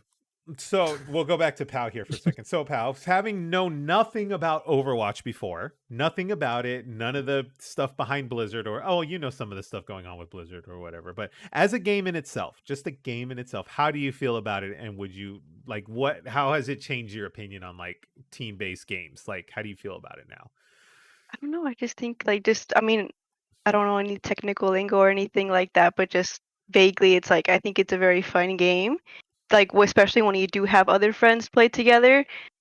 Jumping in randomly, like it kind of sucks because like you can see like the other teams sometimes move in like as a unit, like they're talking and it's like their stuff's like together. Whereas like if it's just randomly jumping in, it's all chaotic. But overall, I think it's super fun. Like I could see it playing with my friends and stuff. Is this going to be a main game for a while? Oh, for sure. There you have it, people. PoW's experience with Overwatch and her foray into PC gaming. Yeah. Slowly but surely. Are you with us to stay? Are you with us in the PC gaming world to stay? You think you're gonna Oh. Yes. you're gonna rock a Steam Deck in a year or two? Yeah, I'm kind of bummed that I canceled it, but Oh. it is what it is. I so would like to get the Steam Deck, but I just like I don't know why I do with it. I just literally just I'd say, I Well, have one, and that's it. You don't drive, right, Neil? Like you're on the train and all No. that stuff. Yeah, right. You travel in bus and all that stuff that way, The right? problem is that whenever I do that, I always take my DS with me instead. 'Cause I like Ah. playing a lot of the older, like Nintendo or Game Boy games. That's my preference. So I'm tempted because I want it for like the laundromat and stuff. So I like if I'm playing something on PC here. Plus, I'm getting to this point now where like I don't really want to have to buy a PlayStation anymore and all that kind of stuff. Like if I can just play like on PC and call it a day, and I can do it with a Steam Deck, yeah. Well, if they're like working, from what I've seen, if they're working possibly on making their PlayStation releases like day one releases on PC, then yeah. When that happens and I see it, then I'll start going. Mm. Okay, we're gonna go ahead and we're gonna. Was there anything else you'd like to share, pal? First with Overwatch in this part of the talk here before we take a quick break. Not really. I'm definitely gonna hit up Morgan and Hannah. We're gonna do a little girl squad, little girl we game. should do a little boys versus ladies action here. I thought you were gonna say we're gonna do our own girl squad. And I was like, I know. I'm gonna say. all right, Eric. Well, You and okay. a party of one. You know what? Throw a little Run it. We'll throw a little eyeliner on you, and get the little wings Yeah. on your. Yeah, I've already worn a dress like twice, pal. You Wait, stop for doing real? Shit. Yeah, When? like years ago. He's On all last grid. week. Like last week. I've worn 2 dresses and a maid costume, Nice. and don't forget my female Gerudo costume from Breath of the Wild. If you are not a maid here on when's the next date? The 20 something. If you are not a maid on this, we're gonna be hella disappointed. Think of something, but I'm definitely not wearing it because that costume does no longer exist because I got into it and oops, it was too tight and I ripped it. Ooh, that's always Oh. scary. You ripped it? Wait, where did you Yep. wear it to the point where you would rip it? His It ass my was too brother's. Were you like at the market and you're just like, No, I wore it on stream and I was like, you do realize you're gonna have to surgically remove me from this because it's way too tight. did you have to like lie on the bed and use like the no. pliers to zip it? I required help, yes. Oh, well, Sometimes that's the struggle. You get it on, but then getting it off is like, oh, I can't. ladies and gentlemen, Yeah. Zenith Been and his there. camel toe. Absolutely. All right. Watch. I think what is our next? It would be what 20 something. It's not Halloween. That's 22nd. 22nd. It's before Halloween. We should do a Halloween costume episode. that's the plan. That's the. I'll plan. be in Tingle costume. Okay. You're gonna do Liver King. I want to do Liver King, but you told me no. My thing is like, do people know enough about it, like who he is? To Who be like, here in the chat knows who Liver King is? Let's ask this. I have no idea. Someone's Twitter got poll? Twitter. We got to set up polls. But Do a poll. so while we're on the break, See? okay, Google Liver King and you'll see what I'm talking about. Yeah. And then Dill, you you'll- need to like cosplay as a pickle. Yes. Paint your face green though. Paint your face green and leave the hair red. No. Pickle Rick. Pickle Rick. Or get a jar costume and it just have it say Dill. Yeah. I'll do. All right, we're gonna go ahead and we're gonna take a quick break. Pal's gonna stay on with us here for the next segment for a little bit. We're gonna take a quick break. Feel free to chat amongst yourselves in here. The panel here can go ahead and use the restroom, grab water, whatever they see fit. And we will be back shortly. You've been listening to Good Friends, Good Games, and we will be right back. Hey, we're back. Welcome back to Good Friends, Good Games. We're continuing our Overwatch talk here, which, surprisingly enough, rolls into the news. So, we'll do the Overwatch talk here. So, Overwatch 2 has got some problems, obviously, on launch day. Hardly anyone could get in. We were sitting on 40,000 people queues, 20,000 people queues, and then eventually it got down to under 10,000. So Blizzard claims the following, that... Where did my link go?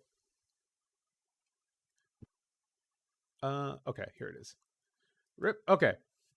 So Blizzard has claimed the reason for the launch issues on Overwatch 2 was because they suffered 2 DDoS attacks. If you do not know what a DDoS is, it is a denial of service. That means so many nodes kept hitting the servers that the server couldn't keep up, and the server just said, I'm stopping all service. And basically just locked up and said, I'm not delivering anymore. That's what I do at work. Yeah, basically, it basically quit. It's like, I'm done for the day. So this is out of Kotaku. If you've ever had trouble getting to Overwatch 2 on launch, you're not alone. Mike Ybarra announced on Twitter that the Overwatch 2 servers are currently undergoing mass distributed denial of service attacks, DDoS. Typically occurs when something is maliciously flooded with traffic to prevent others from connecting. This is likely the main culprit for connection issues and anyone who is trying to log into the game. This was back on launch day, which was Wednesday.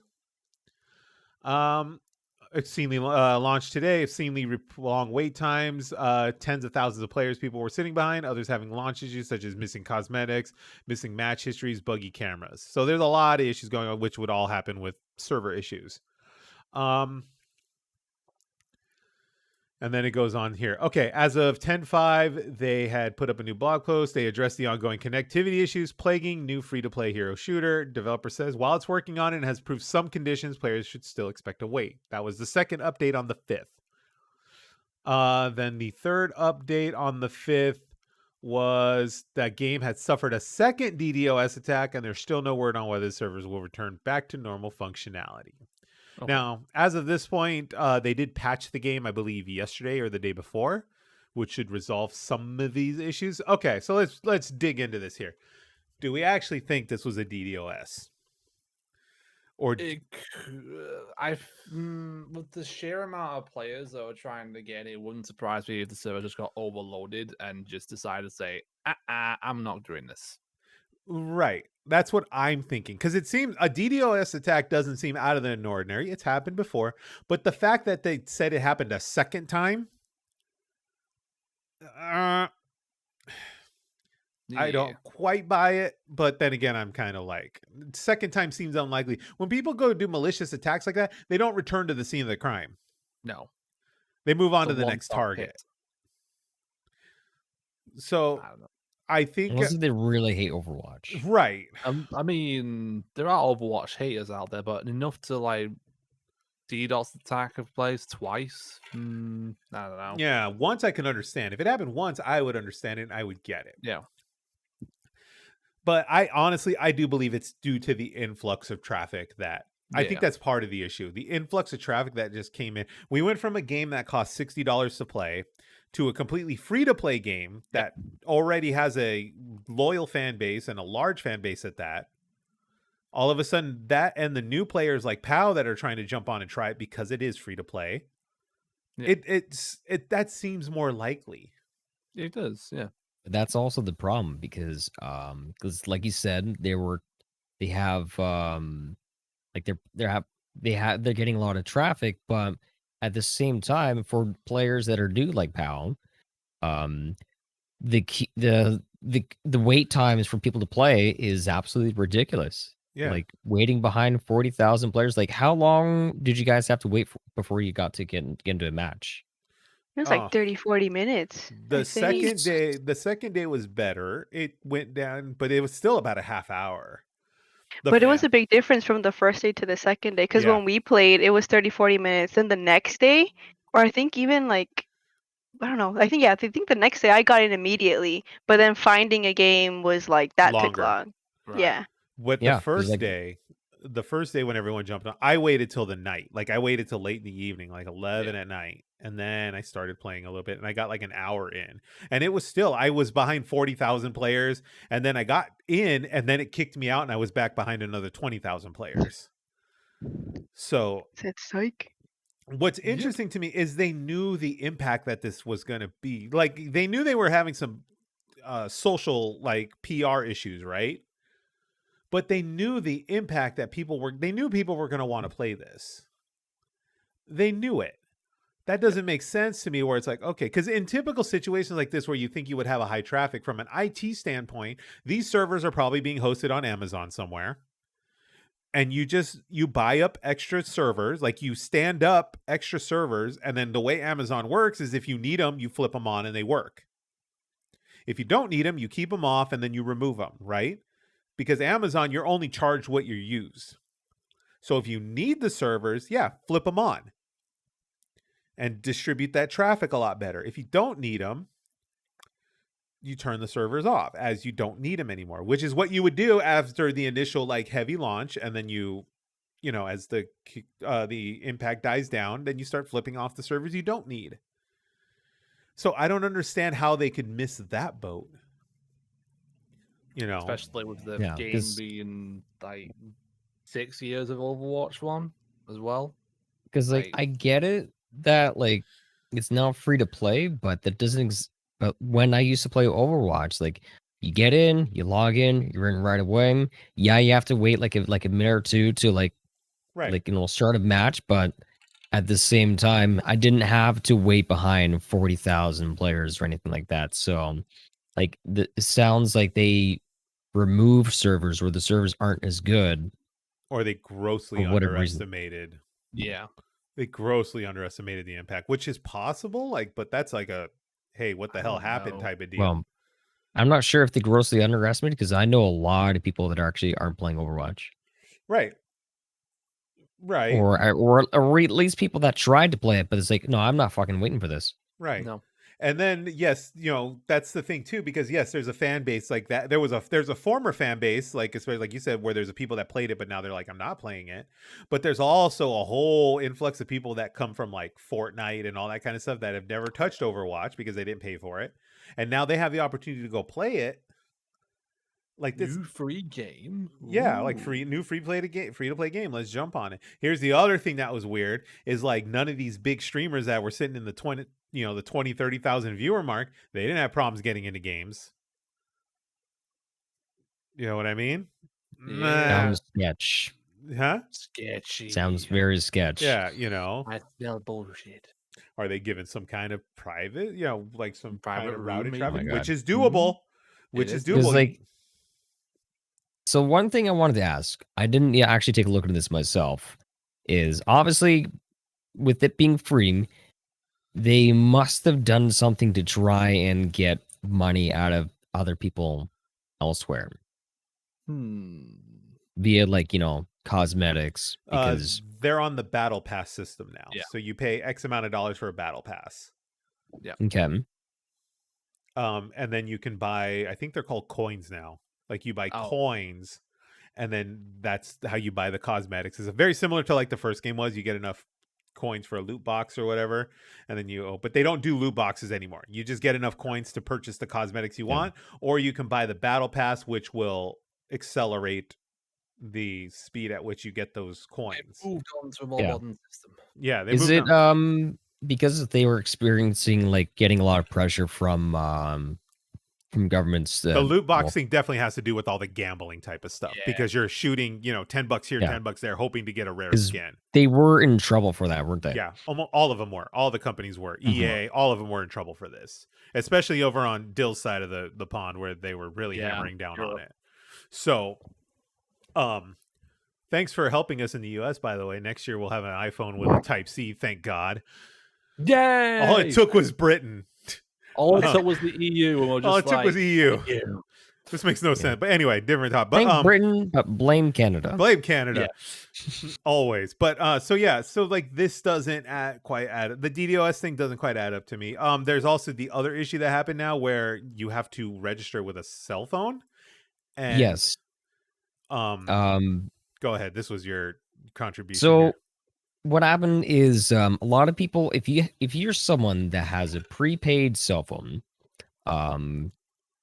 or like certain like phone plans where like you got to pay in advance. Yeah. And with that, like Blizzard would not be able to acknowledge it because like like they need to have some kind of like a lot of companies like require some kind of security information, whether it's like an email for why is it authentication purposes.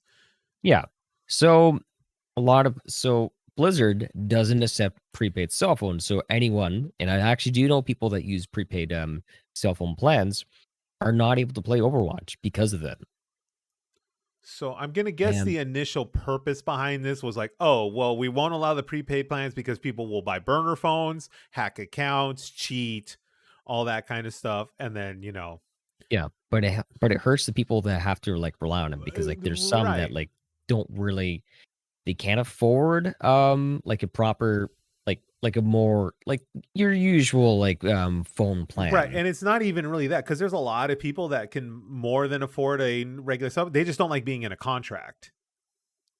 You know, they just don't like being locked into something for a year, and they That can just, too. yeah. So like, and this is very, very common. Most of these cell networks use something like AT&T or Sprint or Verizon or whatever as their backend. So it's not like they're on some hood plan, you know, Joe's cell that's run off a tower in his apartment, you know. So I get it. I think it's just one of those things that backfired on them, where it's kind of like, oh, this is a bigger issue than we thought. Like, did they revoke that by chance? Did they allow? Yeah, they revoked Okay, it. that's been revoked. So you can Yeah. play with a prepaid plan now. But still, just to go like, yeah, prepaid, sorry. There's tons of people. Someone in the chat said they tried it with Destiny too. So that doesn't work. But I definitely see the sentiment where it's like, oh, to help avoid hackers and cheating and ban evasion and all this stuff, we'll just not allow a prepaid line, because you can go buy a card with 10 minutes on it or whatever, and, you know, boom, you're back in the game. You just need it to register and authenticate the account. So that makes sense, but it just backfired and didn't work well. They didn't plan that through.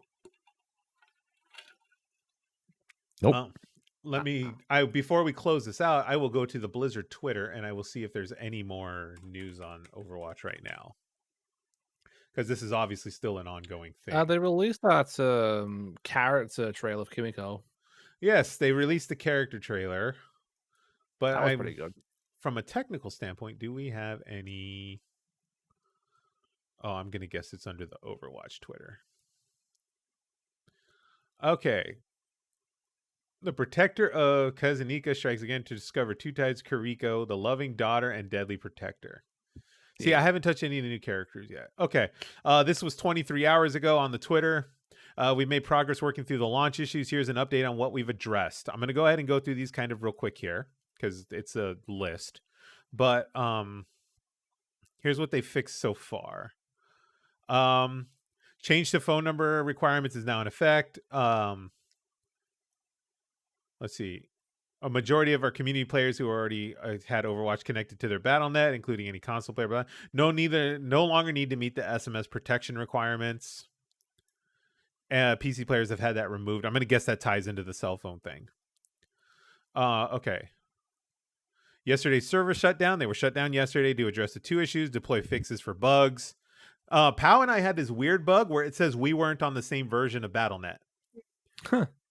And I'm like, what? We downloaded it like at the same time, like 2 days apart. Does Steam have BattleNet somehow? I don't know if that's some kind of weird glitch, but that was weird. I couldn't add POW to like our lobby or whatever, like our group, so we could play together. Like I had to do it by command in the chat box. So I thought that was weird. They probably fixed that thing. Account merge, they've made progress there. There were issues with merging their accounts, be it PlayStation, Xbox, whatever. Matchmaking's been fixed for some reason. Let's see. Matchmaking systems are being affected, which means you may be seeing a wait before being placed in a match. We're changing configurations within the system and hopes to somewhat shorten the wait time. So the matchmaking is what's causing the long queue lines. Right. Miscellaneous crashes and black screen issues, those are being resolved. So they're patching this stuff. It's a work in progress, obviously. This is a lot to just go over in a quick segment here. But if you are interested, I'll put this in the Twitch chat here. You can see the patch list of what they're working on. So we'll see what happens with Overwatch. If any of you do decide to play, I know Hannah, Leshk, and myself and Pal will probably join in and play a game. We'll probably record it and post it here. Get in on the action. If Dill wants to join us, Zenith's not playing, which is perfectly fine. So someone might twist my arm. We'll see. Someone will twist your arm? Yeah. Twist your pickle? Maybe my My friend. That just sounded so wrong. Twist your pickle. Mhm. Okay. So while we still have Pow here, let's go ahead. Let's talk about this Mario Brothers trailer. Wahoo! Guys, Pow is very passionate about this Mario trailer. So It's a me, Chris. before Pratt. before we get started, we've all seen the Crispy trailer. rat. We've all seen the trailer, right? Yes, Yes. of course. Okay. If you have not seen the trailer, I will put this here. Hmm. Someone's all, "Are you offering to twist Dill's pickle?" And I'm like, "No, but the night's still young." Indeed. What? Indeed. Indeed, the night is still Oh. young. If you're still, if you're curious, whoa, I didn't want to play it. There we go. Okay, if you're curious, there is the link to the Mario trailer right here. You can go ahead and click that link, and that'll take you to the Mario trailer. Okay, we've all seen it. Let's talk about the Mario trailer for a bit here. Okay, Yeah. what? Starting with Dill, what are the initial first impressions? Dill, go for it. I gave it a 7 out of 10. Okay, I thought visually it looks fantastic. It is definitely well done. Jack Black nails Bowser absolutely with the gruff voice and everything like that. He does like it justice, and I think all the other voice actors are pretty good as well. The only thing that made me take it to a 7 out of 10 is I thought Chris Pratt's voice lines, while small as they were quite stale, and I don't think he fits the character at all. Other than that, it's better than I thought it was going to be. okay. Zenith, the Nintendo lover next to myself. So, I was streaming my reaction to it. So like I did like it wasn't playing the trailer or anything like on stream. And a lot of us were worried and scared about this because we were like, oh no, this is gonna be an absolute clusterfuck. Yeah. It's going to be a shit show. But at the same time, Nintendo is also working on this like closely with Right. Illumination. And I'm pretty sure they wouldn't want them to, fuck up their main mascot. So I was actually quite delighted. Okay. I thought, hey, this looks great. The visuals look stunning. Like, if you guys haven't seen the poster yet, like, it looks absolutely incredible. Like, I would love like a Mario inspired from the visuals we see from the movie. Jack Black. I was like, okay, they're about to speak, but then Magic Koopa speaks. I'm like, hey, okay, this is good. This is all right. And then Jack Black spoke up and I was like, okay, this is motherfucking Bowser. When Chris Pratt came in, I was like, really though? However, though, I will admit that he's not horrible. Like if he was horrible, I probably wouldn't be able to watch it. But Right. at the same time, people said like he said in an interview that he's like, "Oh, I've been working on this Mario voice for so long. People are going to be surprised," and then people are just surprised that his secret voice is just Chris Pratt voicing Mario. Yeah, it's that's literally his literally- own voice. Literally.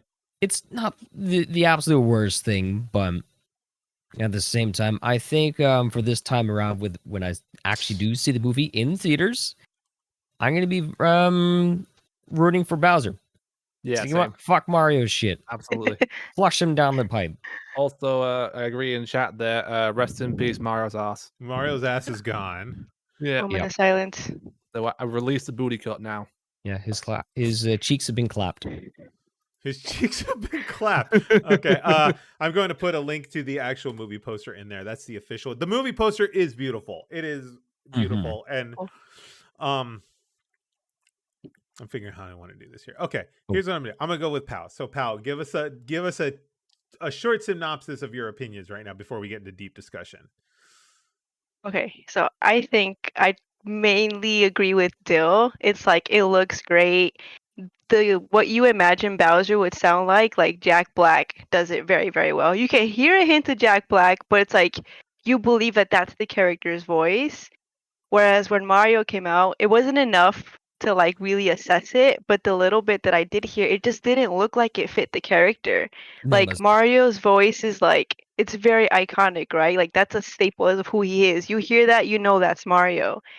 And I'm not saying it has to be like the exact same, but like I felt like Chris Pratt didn't really like even try to change his voice. It was just like he was just talking, and that was a big turnoff. Though Yeah. I'll still go watch it, but I'm not really sold on it. Even in the Nintendo Direct, like when he was talking about his role as Mario, it looked like he was like reading off like a script. It like, and then like when Jack Black comes on, like it's like he's He- speaking from the heart. But that's the thing about Jack Black. He is the most charismatic person you could ever meet. Like, if you were to play D&D and put all your points in charisma, you would get Jack Black basically. So, Yes. I agree. Okay, so here's what I think. So, as someone who has listened to Mario's voice for 30 years, who's it, Charles Maritime, I think is how you say it, is listened to that voice for 30 years. So, here's what I'm gathering from it. The idea, this is hard to go with. Number one, I think the trailer was fine. It was not the disaster that I thought it was going to be. I No. thought I was going to watch this thing. Yeah. I'm like, this thing's going to be shit. Yeah. No, Yes. I did not get that. I actually got almost the complete opposite.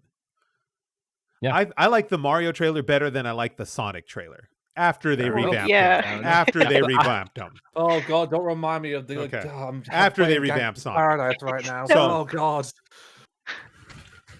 So to sit there and watch it, again, I agree on the sentiment. Jack Black is the perfect Bowser. He fits the personality, the image of it. And there's these tiny little throwbacks. We're seeing the Mario 64 penguins, Yeah, that was hilarious. Love it. Yeah. which is just Yeah. iconic, You. throwing snowballs at him, and it's just a Little eyebrow. laugh moment, right?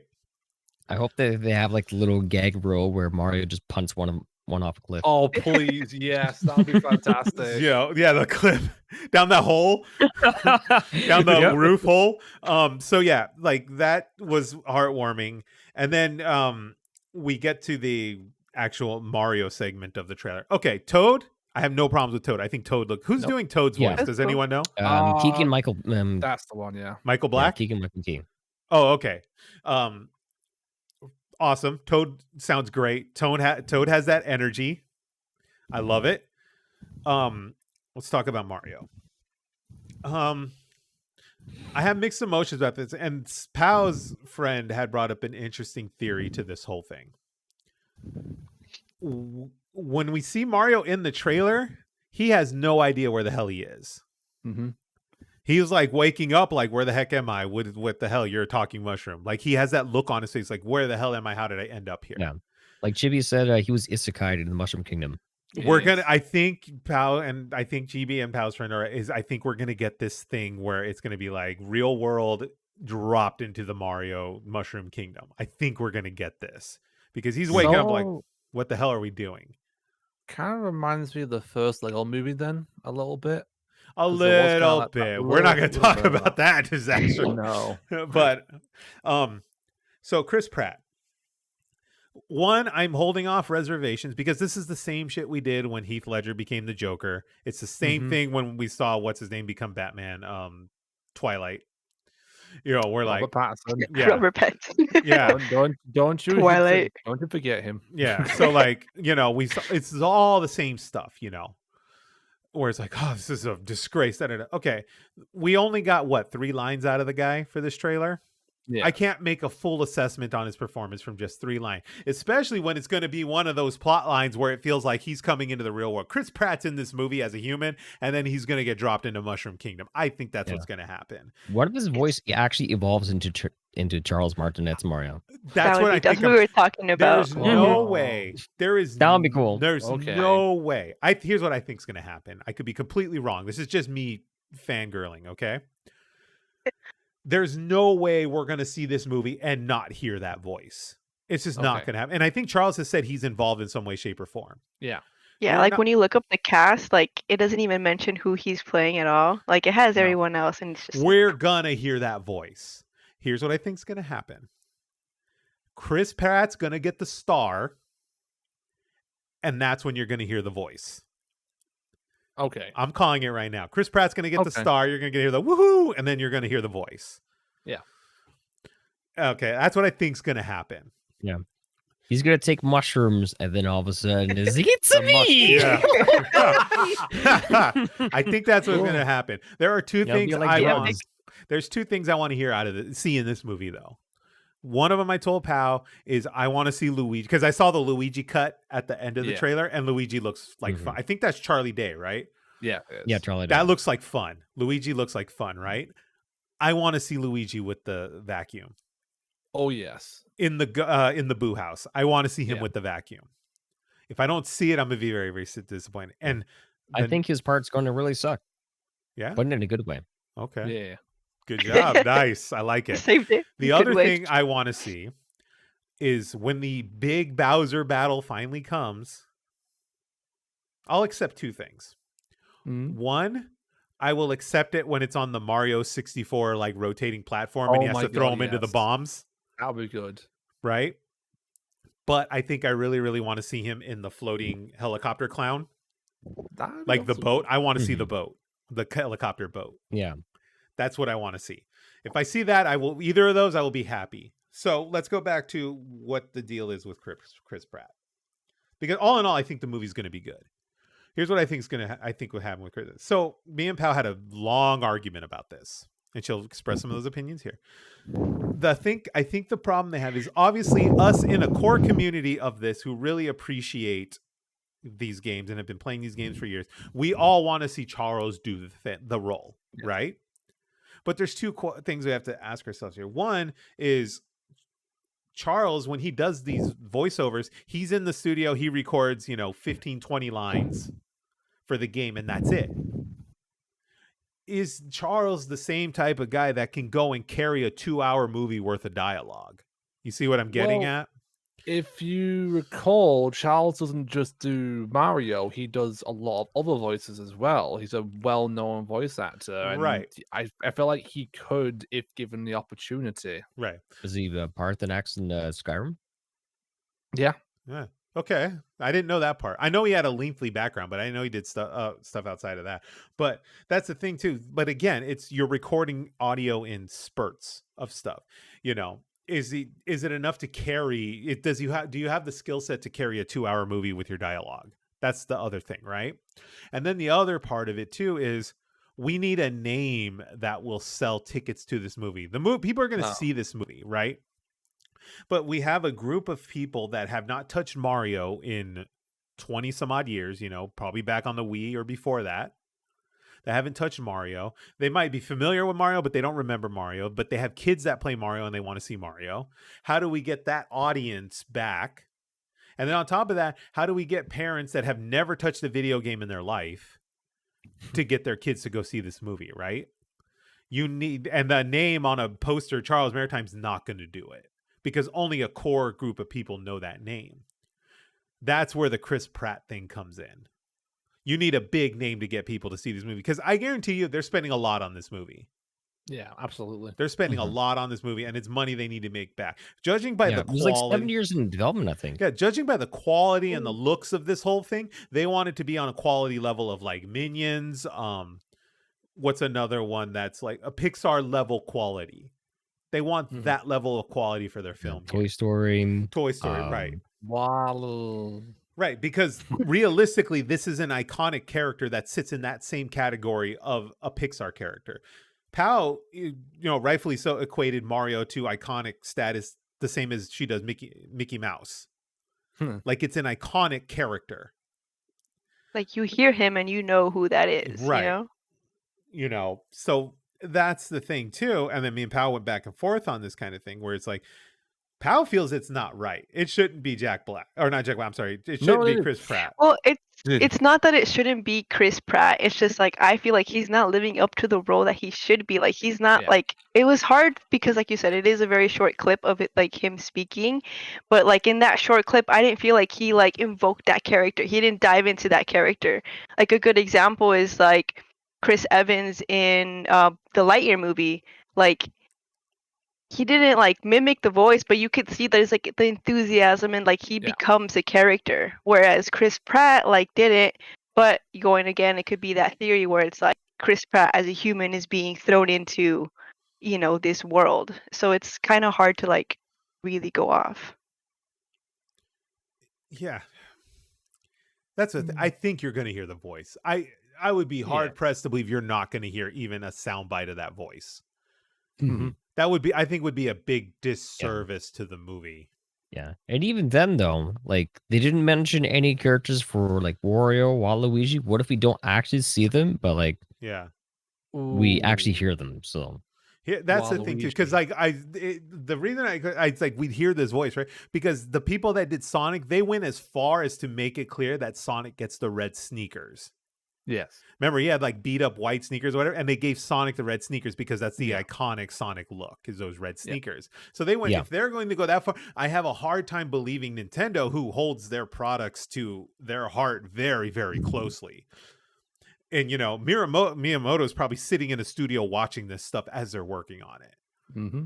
yeah, absolutely. The idea, because if you don't know, Pal probably doesn't know, but Shigeru Miyamoto is the creator of Mario. He's literally God amongst video game in community. Absolutely. He's, he's literally God. And he's on the, what's it called? He's on the Rushmore. It's like him, it's he's on Kojima. the list with Kojima. Yeah, he's the deal, right?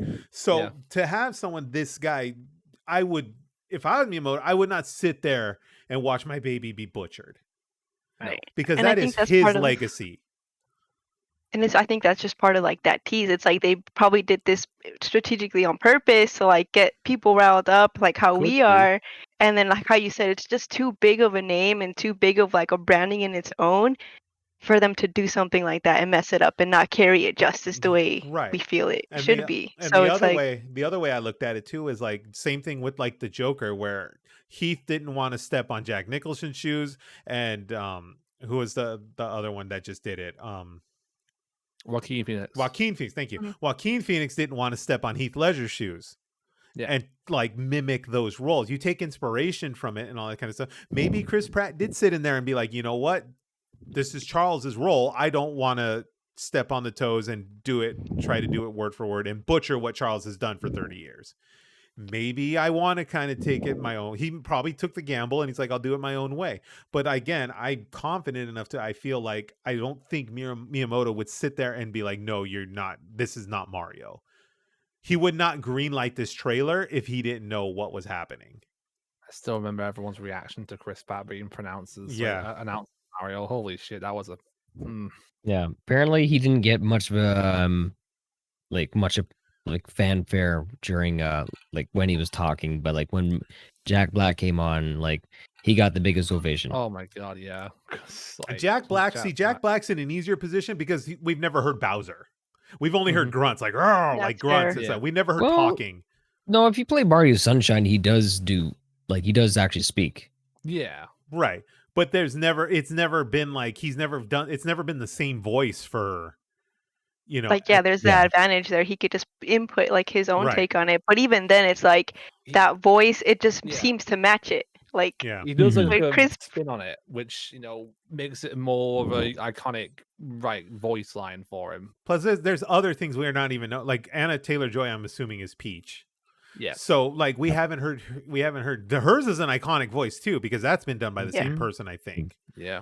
Have you seen the spoiler of the Mario? Sorry, the McDonald's poster where it actually has Peach's face? Oh no. Let me see. Everyone's like jumping on their keyboards right now. Yeah, I'll find it. You guys keep talking. Okay. Let's see here. Oh, I see it. Yeah. Oh shit. Let me see. I'm sorry. I'm curious here. Found it. Yeah, you guys are gonna have to look for it yourself. Sorry. Look, Donald's kind of here. Yeah, there's an article right here from IGN. I've been posting it in chat right now. Yeah, let's see. I want to see this. Yeah. Thank you. Media not displayed. Huh? Copyright holding. What? Oh, well, I went to the Twitter link. Hold on. Is it in actually? It's in like the IGN. Oh, I see it. It's in the background here. Yeah. Oh. It looks like her. It looks like Anna Taylor. Yeah. Plus, she's a fantastic actress too. So, I think either way, I think long story short, the movie's going to be just fine. I think I'm Yeah. confident enough to where I'm like, okay, this is going to get my ticket for sure. Yeah. And when I Well, say get my yeah. ticket, I'm talking opening night. Like I'll be there opening night, to watch this. Yeah, I will. huh? Even if I'm going alone. Yeah. Like I'm going to watch this opening night. I'm not going to wait. And we will see it opening night and it'll be, fantastic. I'm going to enjoy it because like I lived through the Mario live action thing that happened in 91, 93 or Oh whatever. no! When Yep, Yoshi was I remember watching the Super Mario Super Show. Yeah. Which that's a good one too. Me and Pal are gonna watch that. But Captain Lou Albino, or Albano, whatever he was. But like, the 90s one, Yoshi was a damn like raptor dinosaur. Like I'm like, that ain't right. Rest in peace, Bob Hoskins. Yeah. So that one even had it wasn't like it was an industrial looking, but even that had the clown car thing, helicopter thing. I want to see the clown helicopter. I'm excited to see it. I hope it happens. I don't think we're going to see Bowser's 6 kids or nephews or whatever. I don't think that's going to happen, but Oh yes. that would be rad. The ship, the Mario 3 ship. There's so many things we could speculate on, but we're, crunching on time here. Yeah. So, we got a couple more here. Okay. Got the Mario trailer. Pal, before we continue here, Pal, my understanding you're going to be leaving us for the rest of the show here. Yes, sir. Pal, Okay. thank you for joining us. We appreciate all your input. Thank you for having me. I just needed to vent about Mario, Mhm. but I appreciate it. I appreciate you It was fun. bringing that to us. It was very nice to hear. Yeah, it was fun. That's Thank you for lovely. sharing your PC game experience, and we'll go ahead and we will send you on your way. Have a great night, pal. Day. We'll see you soon. Goodbye. Bye. And Eric's back up on top now. I'm back on top. Oh, let me fix this. Yeah. Oh no, Oh God. I am in your apartment. Do-do-do-do. Let's see. Let me message her real quick here. Tell her to not remove her thing. Yeah, just close her case. And tell her to stop the recording, but don't delete it. Yeah. Yeah. Yeah, do not close Audacity. Export first, then close. Yeah, I'll help her export it later. Okay. Yeah. Unless she's using the washroom right now, but just hear on her end.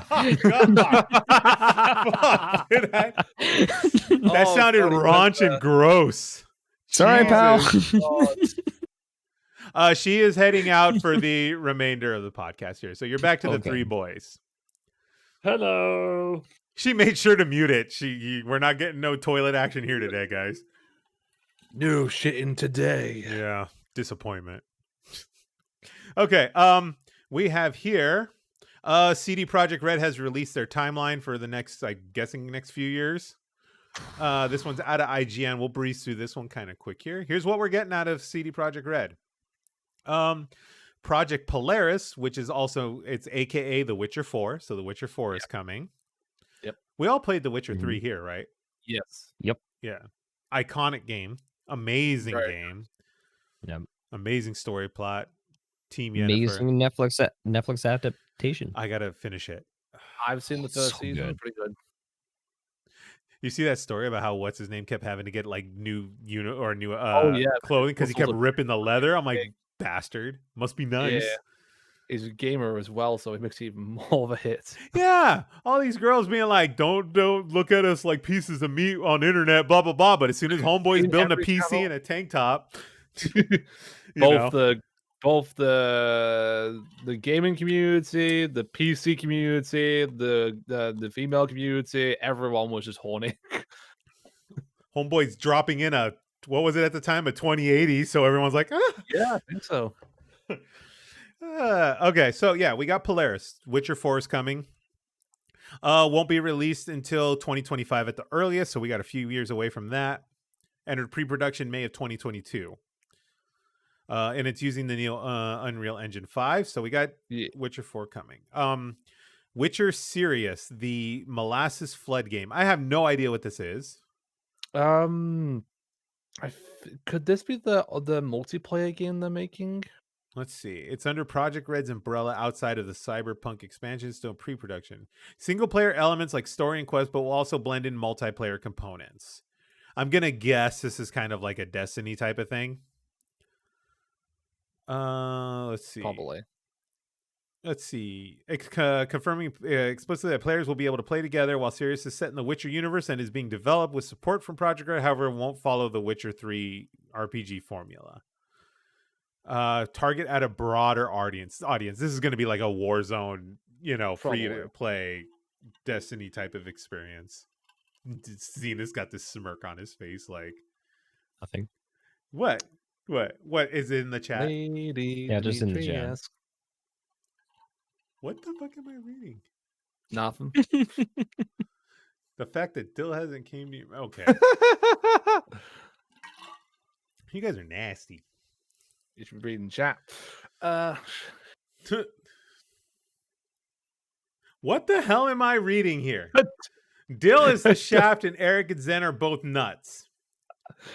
D's nuts. I'll be the left one, whatever. I'd rather be one than none. Okay. Let's see here. Canis Majoris, another open world Witcher RPG. Okay. So basically what they're doing is they're doing another Witcher trilogy. Yeah. This is what it sounds That's like. what it is. Kicking off another trilogy of traditional Witcher games, but won't be the only full-fledged entry on the horizon.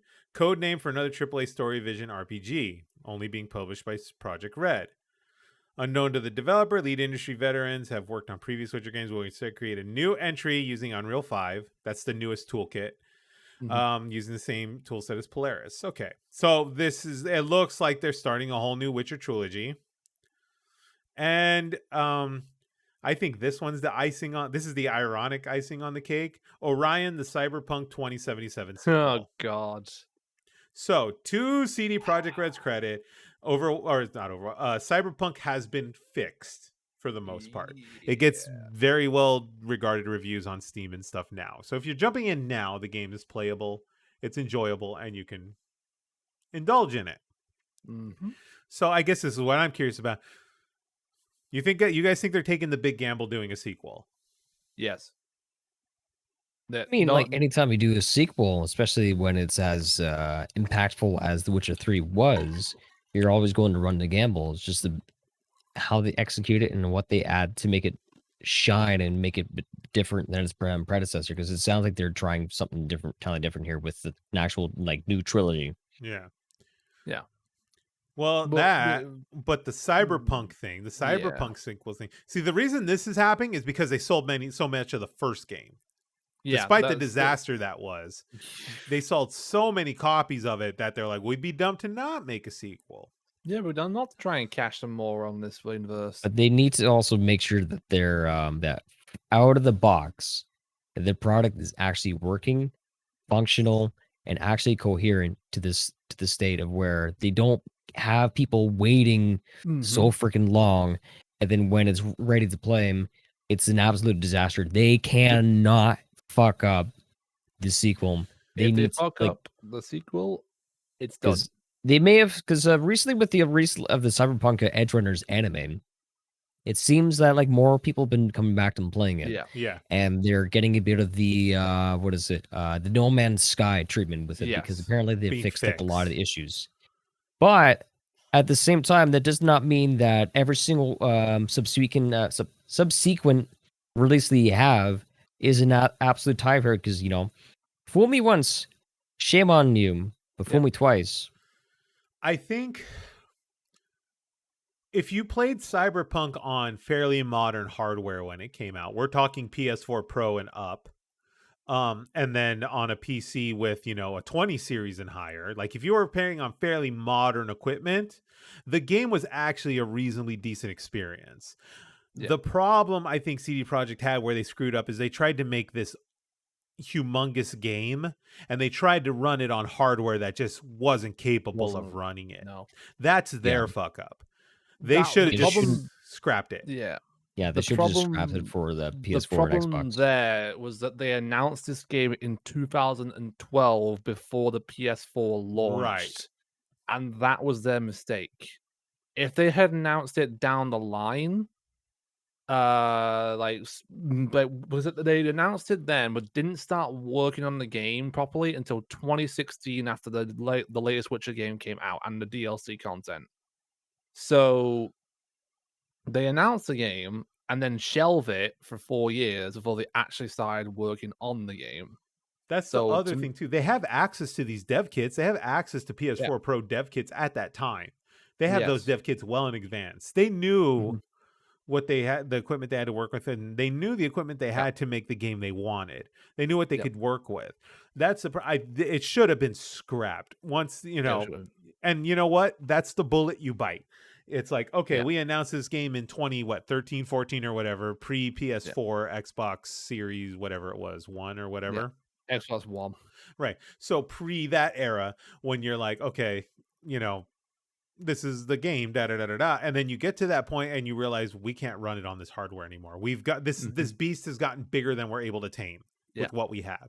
So it's like we need to scrap this version and just bite the bullet and be like, you know what? You're going to need a PS4 Pro or higher, Xbox Series S. And or Xbox One, I'm sorry, Xbox One Series S. It was Xbox One X, I think, was their version of the PS4 whichever Pro. one it was, the highest one at the time, Xbox Pro, whatever. You need that hardware, or if you're on the PC front, you need a 2080 or higher, or a 2060 or 2000 series or higher. Anything in the 20 series or higher, basically. I still needed DLSS to run it. And get decent frame rates on a 2060. So that's what they should have just bit the bullet and been like, you know what? We know we said this, but we're gonna have to backtrack and we're just gonna release it here. That would have fixed a multitude of their problems. It would have done. And the problem there is not the developers. So I think the developers probably would have highlighted this problem and put it back to the management.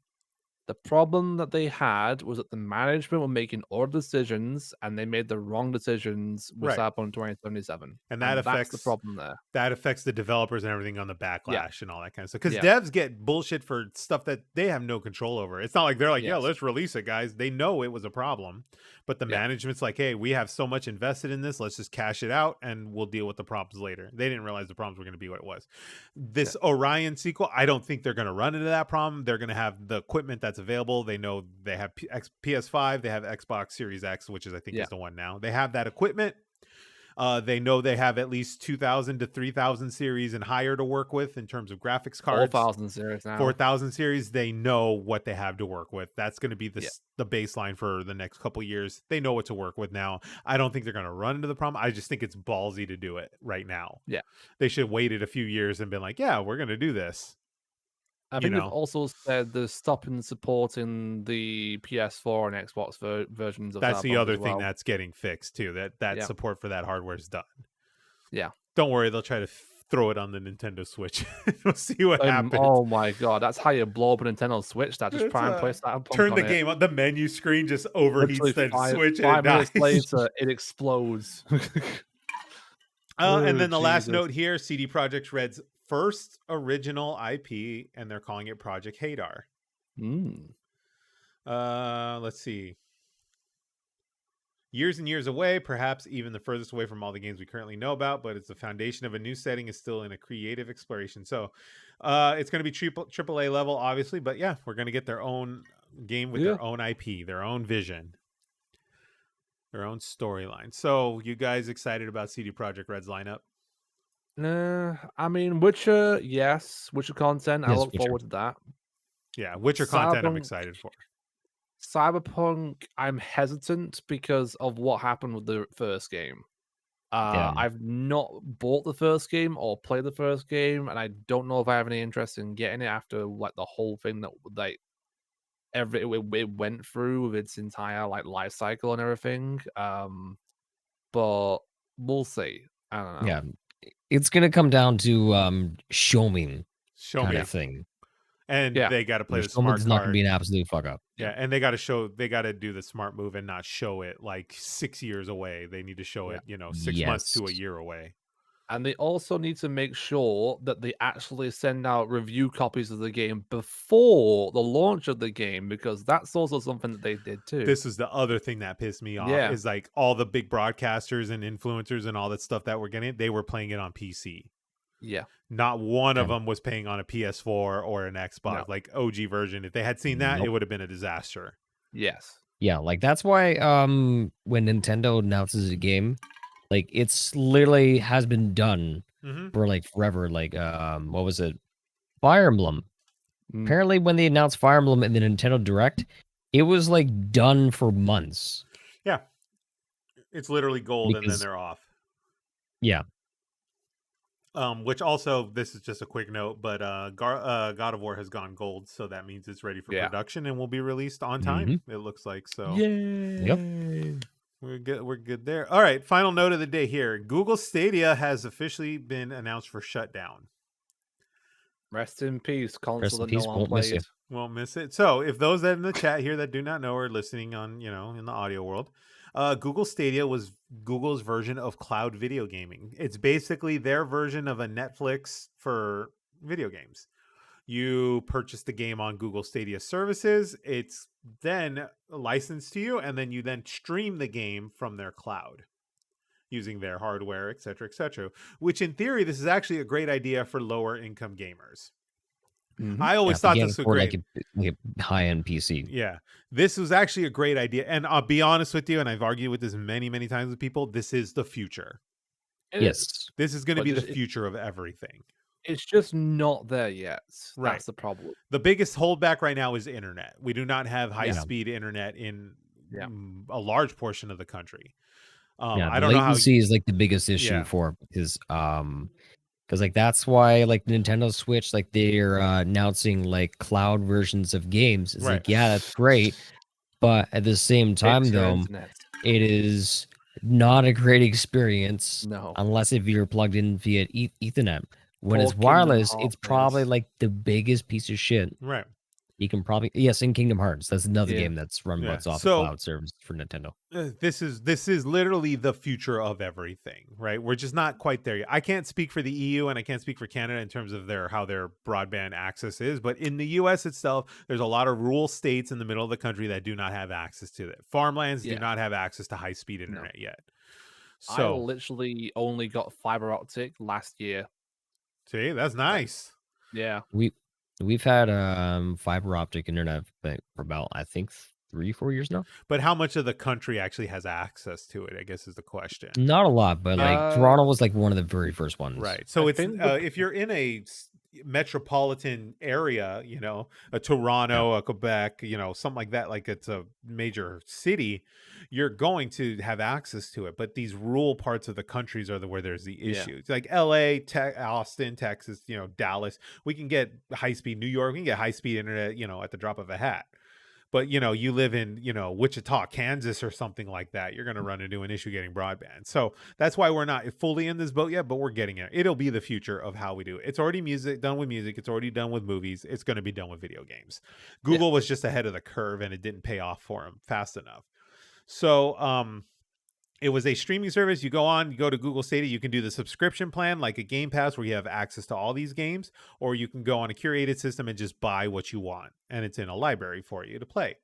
And then it's all streamed using a Chromecast or I'm assuming an Android TV with the Stadia app. So that's how it worked. All in all, theory worked, like theory and idea worked. It just wasn't implemented very well. And I think there was just limitations on how things could be done.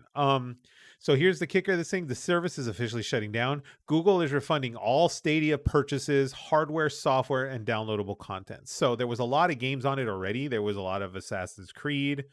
I think even Cyberpunk and stuff made it to Stadia.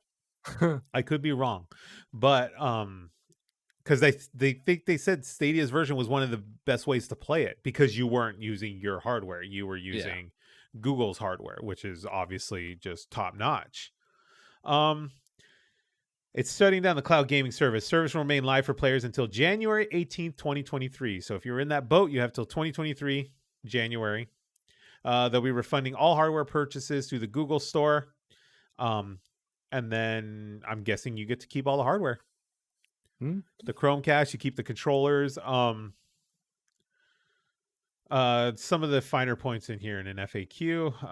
How long will they be able to play games? They'll be leaving the platform on the 18th, so you will no longer have access to those games. Games are there.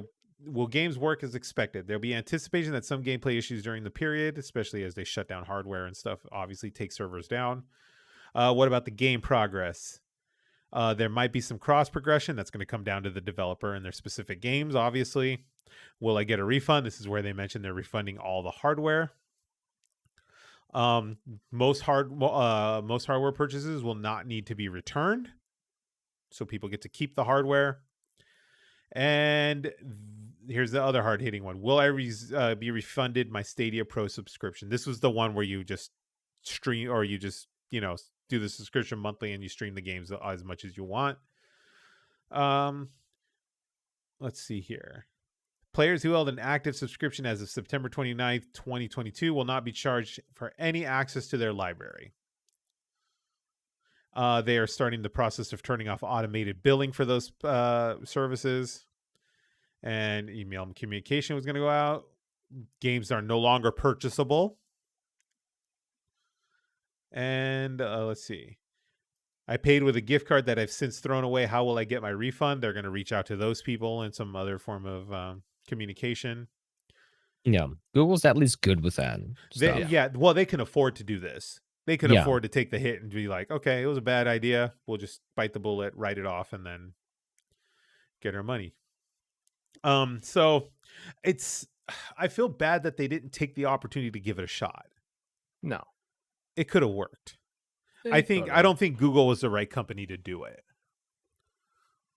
Had Microsoft done this, then maybe, yeah. Well, Microsoft understood the market. Microsoft understands the market. Google doesn't necessarily understand the video game market. They have a hand in it, but it's mostly mobile games. Yeah, mostly. Not even Apple, I think, understands this market quite like Microsoft does. The only other one that can really do it, but I don't think they have the money to do it, would be Valve and Steam. I don't think they have the funds to fund it like Apple and Google do. Or I don't think Valve are interested in that at the moment either. I think they're more invested in their Steam Deck and their VR capabilities as well. Well, the interesting thing about the Steam Deck is it has local Steam Link on it. You can stream locally to the thing. There's also that new device that came out, because we were talking about how this is the future of everything, that Logitech Cloud device, which is basically a Steam Deck style handheld, but it's all cloud-based. You access your Xbox Game Pass through it, you access your Steam link through it, and you play it on a handheld. So it's the future. This is not going to go away. The next company is going to take it on, and they're going to do it right. My money's on Microsoft. Game Pass is going to evolve in just to the cloud thing. So because I think genuinely, I think Microsoft wants out of the hardware part of it. I think they don't. I think they're in the boat where they just don't want to make Xboxes and stuff anymore. No.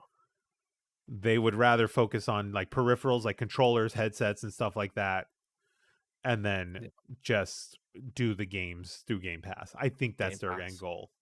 Yeah, because there's no don't return. Really know anyone that really uses I don't even know what the new Xbox console is. I keep forgetting. It's the Series X.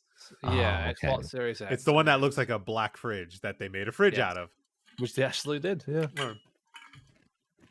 So, excuse me.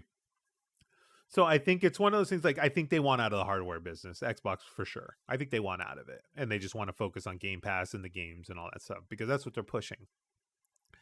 If they're going to do it, they're going to do some low cost, smart PC type of hardware, just so they can do the Game Pass thing streaming wise.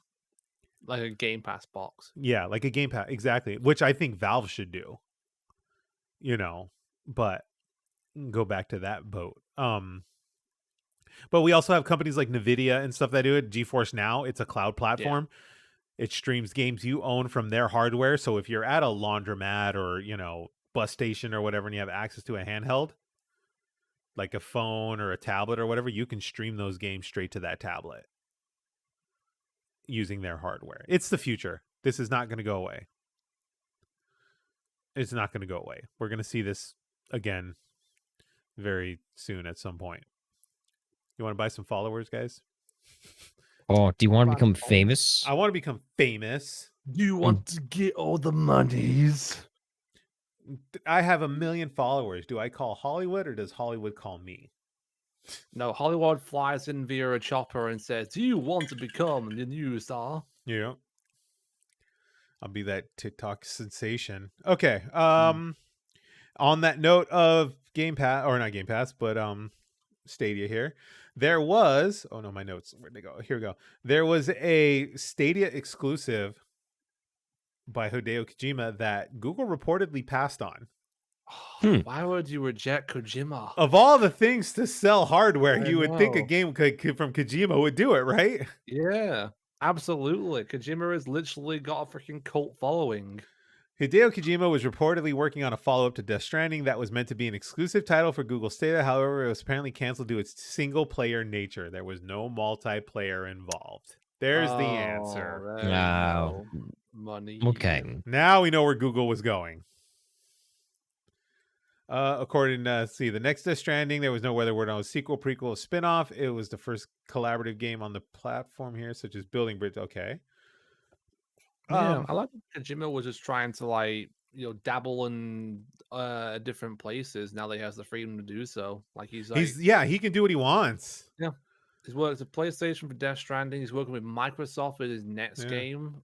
He was going to work with Google apparently at one point, but they just said no. So here we go, guys. This was reportedly the basis for Google's decision to cancel the game, as the company believed that a solo experience wouldn't sell very well. Have they not seen God of War sales? I don't know, because I think I definitely think that it would have sold well, because people love Kojima. Yeah, he's a man that sells games. And that's the thing too. With Kojima, you know what you're getting in terms of a game. You're not really getting a multiplayer experience. You're getting a single player mindfuck of a game. You're getting an experience. Yeah. The Kojima experience. Right. So obviously we know Kojima's working on a game with Microsoft, utilizing cutting edge technology, blah, blah, blah, blah, blah. And then Norman Reedus opened his mouth and said that a sequel to Death Stranding was also in development, which we don't know if that's actually true. He assumes it's that. I like the idea that Norman Reedus probably just said that and then went peace and then disappeared. They killed him. They sent the Yakuza after him and just had him murdered. No one disrespects Kojima. Yeah. So we obviously see where Google was going with this thing. This is obviously what they wanted. They wanted to be able to have multiplayer experiences like a Fortnite or whatever. Didn't pay off as well. And, now they're like, well, that's that. So you have Stadia hardware, you get a refund, and you get to keep the hardware. I just hope these controllers don't end up in a landfill. Ooh. They should be keeping them because they're probably good collectible items for the future. They're probably usable on wired on a PC or whatever. Yeah. Maybe even a Switch. Who knows? It went from 2019 to 2023. 4 years. Less than 4 years, actually. Was it? I think it was TwitchCon where I went and they had the big Stadia thing, didn't they? Yeah, I think so. And then I think PAX had one. They were pushing it. They tried. Yeah, they tried. And then they started losing people on their team, and one by one, they all left, and that's when it all started falling apart. Don't worry, guys. Microsoft's going to own everything in 5 years. Oh, I'm already saying that Amazon's going to be owning everything in the next 10 years. Or Disney. Maybe Disney. Because Disney's already owned a lot in the entertainment industry. Disney Dreamlight Valley. Let's get it. Yeah. On that note, this will be it for today, guys. Thanks for having us here. Boys, as always, it's a pleasure. Pow, thanks for coming on and chatting with us, sharing your experience. Thanks, Pal. Did you guys enjoy Pow today? It was good to speak to her face to face. Nice change of pace. Yeah, you never met Pow in person. Nice. Yeah. No, I've not. Yeah. You met her, right, Zenith? You met her at TwitchCon, I mean, she came to TwitchCon. Yeah, you met her at TwitchCon. I remember that. And then I've not been to TwitchCon. Yeah, we couldn't really hang out much that year, but you were a busy guy. Yep. Talk about famous. I stood in I line for 4 hours for the Legend of Zenith meet and greet. And all I got was a photo with a peace sign, and then they were like, all right, next. Yeah, and a discount off my shirt. Yeah. Nice. The coupon. Have you seen the TwitchCon swag bag? There's a cologne sampler in there. Oh, no. Oh, my God. Have you seen the new Twitch logo? The one that looks like a busted-ass condom or something? What? I said that it looked like a cushion where the stuffing just fell out. I was like, you know what? This is very on brand with what's going on with with Twitch. That can't be the logo. That can't be. Well, it's just an alternate logo. Yeah, it can't. That can't be the thing they're going with, because they would have used it on the things. They would have used it on the badges, I would imagine. And they But just yeah, they switched to the new one in 2019, I think. The one they currently use, I think they switched to that in 19. So 4 years old for a logo doesn't seem that long. yeah, I don't know why they're giving out cologne when they should be giving out deodorant instead. Deodorant. They couldn't get a absolutely. mass supplier of deodorant. Smelly ass dudes going in there that haven't showered and like since before Jesus. they were Twitch affiliate. I'm gonna say that if anyone listening for like is going to a convention or anything like that, please, for the love of God, shower daily and use deodorant. Holy shit! Dill got it firsthand. He's like, "This is what America smells like." Yes, I literally was like, "Oh God, where's the nearest shower?" Ugh. God. But they're doing the bag this year. It's not. Remember, I think the last one it was like those drawstring bags that people use at the gym. This Yeah. year, they're on that little Lululemon like man purse thing, Oh, okay. the little pouch, and I'm like, Yeah. oh my God.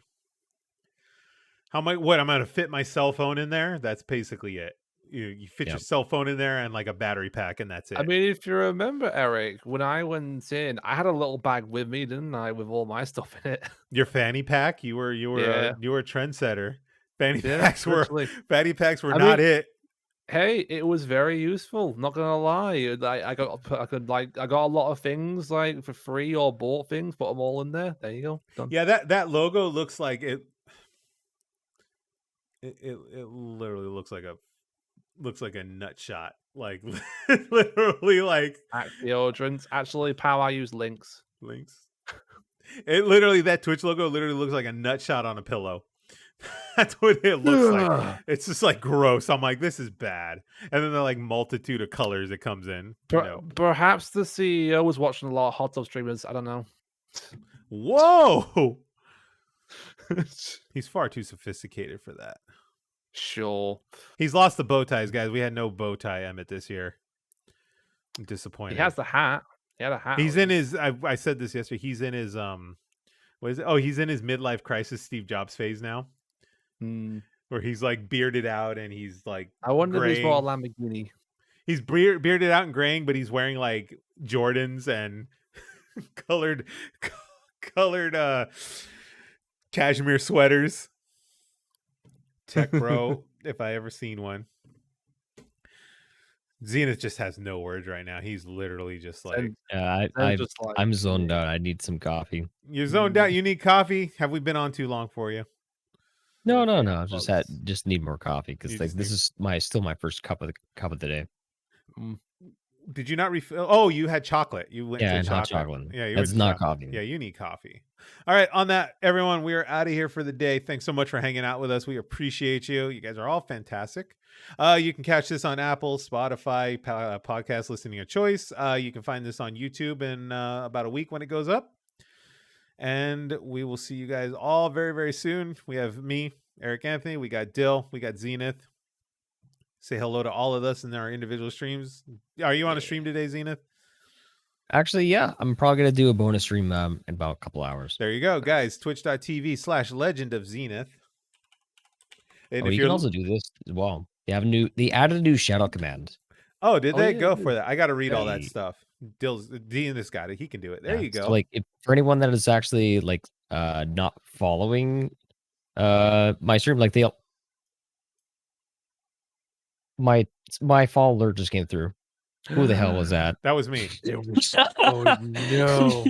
The mean, good it could've people. been- I didn't have it on the good people channel, so I sent it. There you go. Did it freak you out? You're like, ah. No, Yeah, don't because follow it was me. so loud.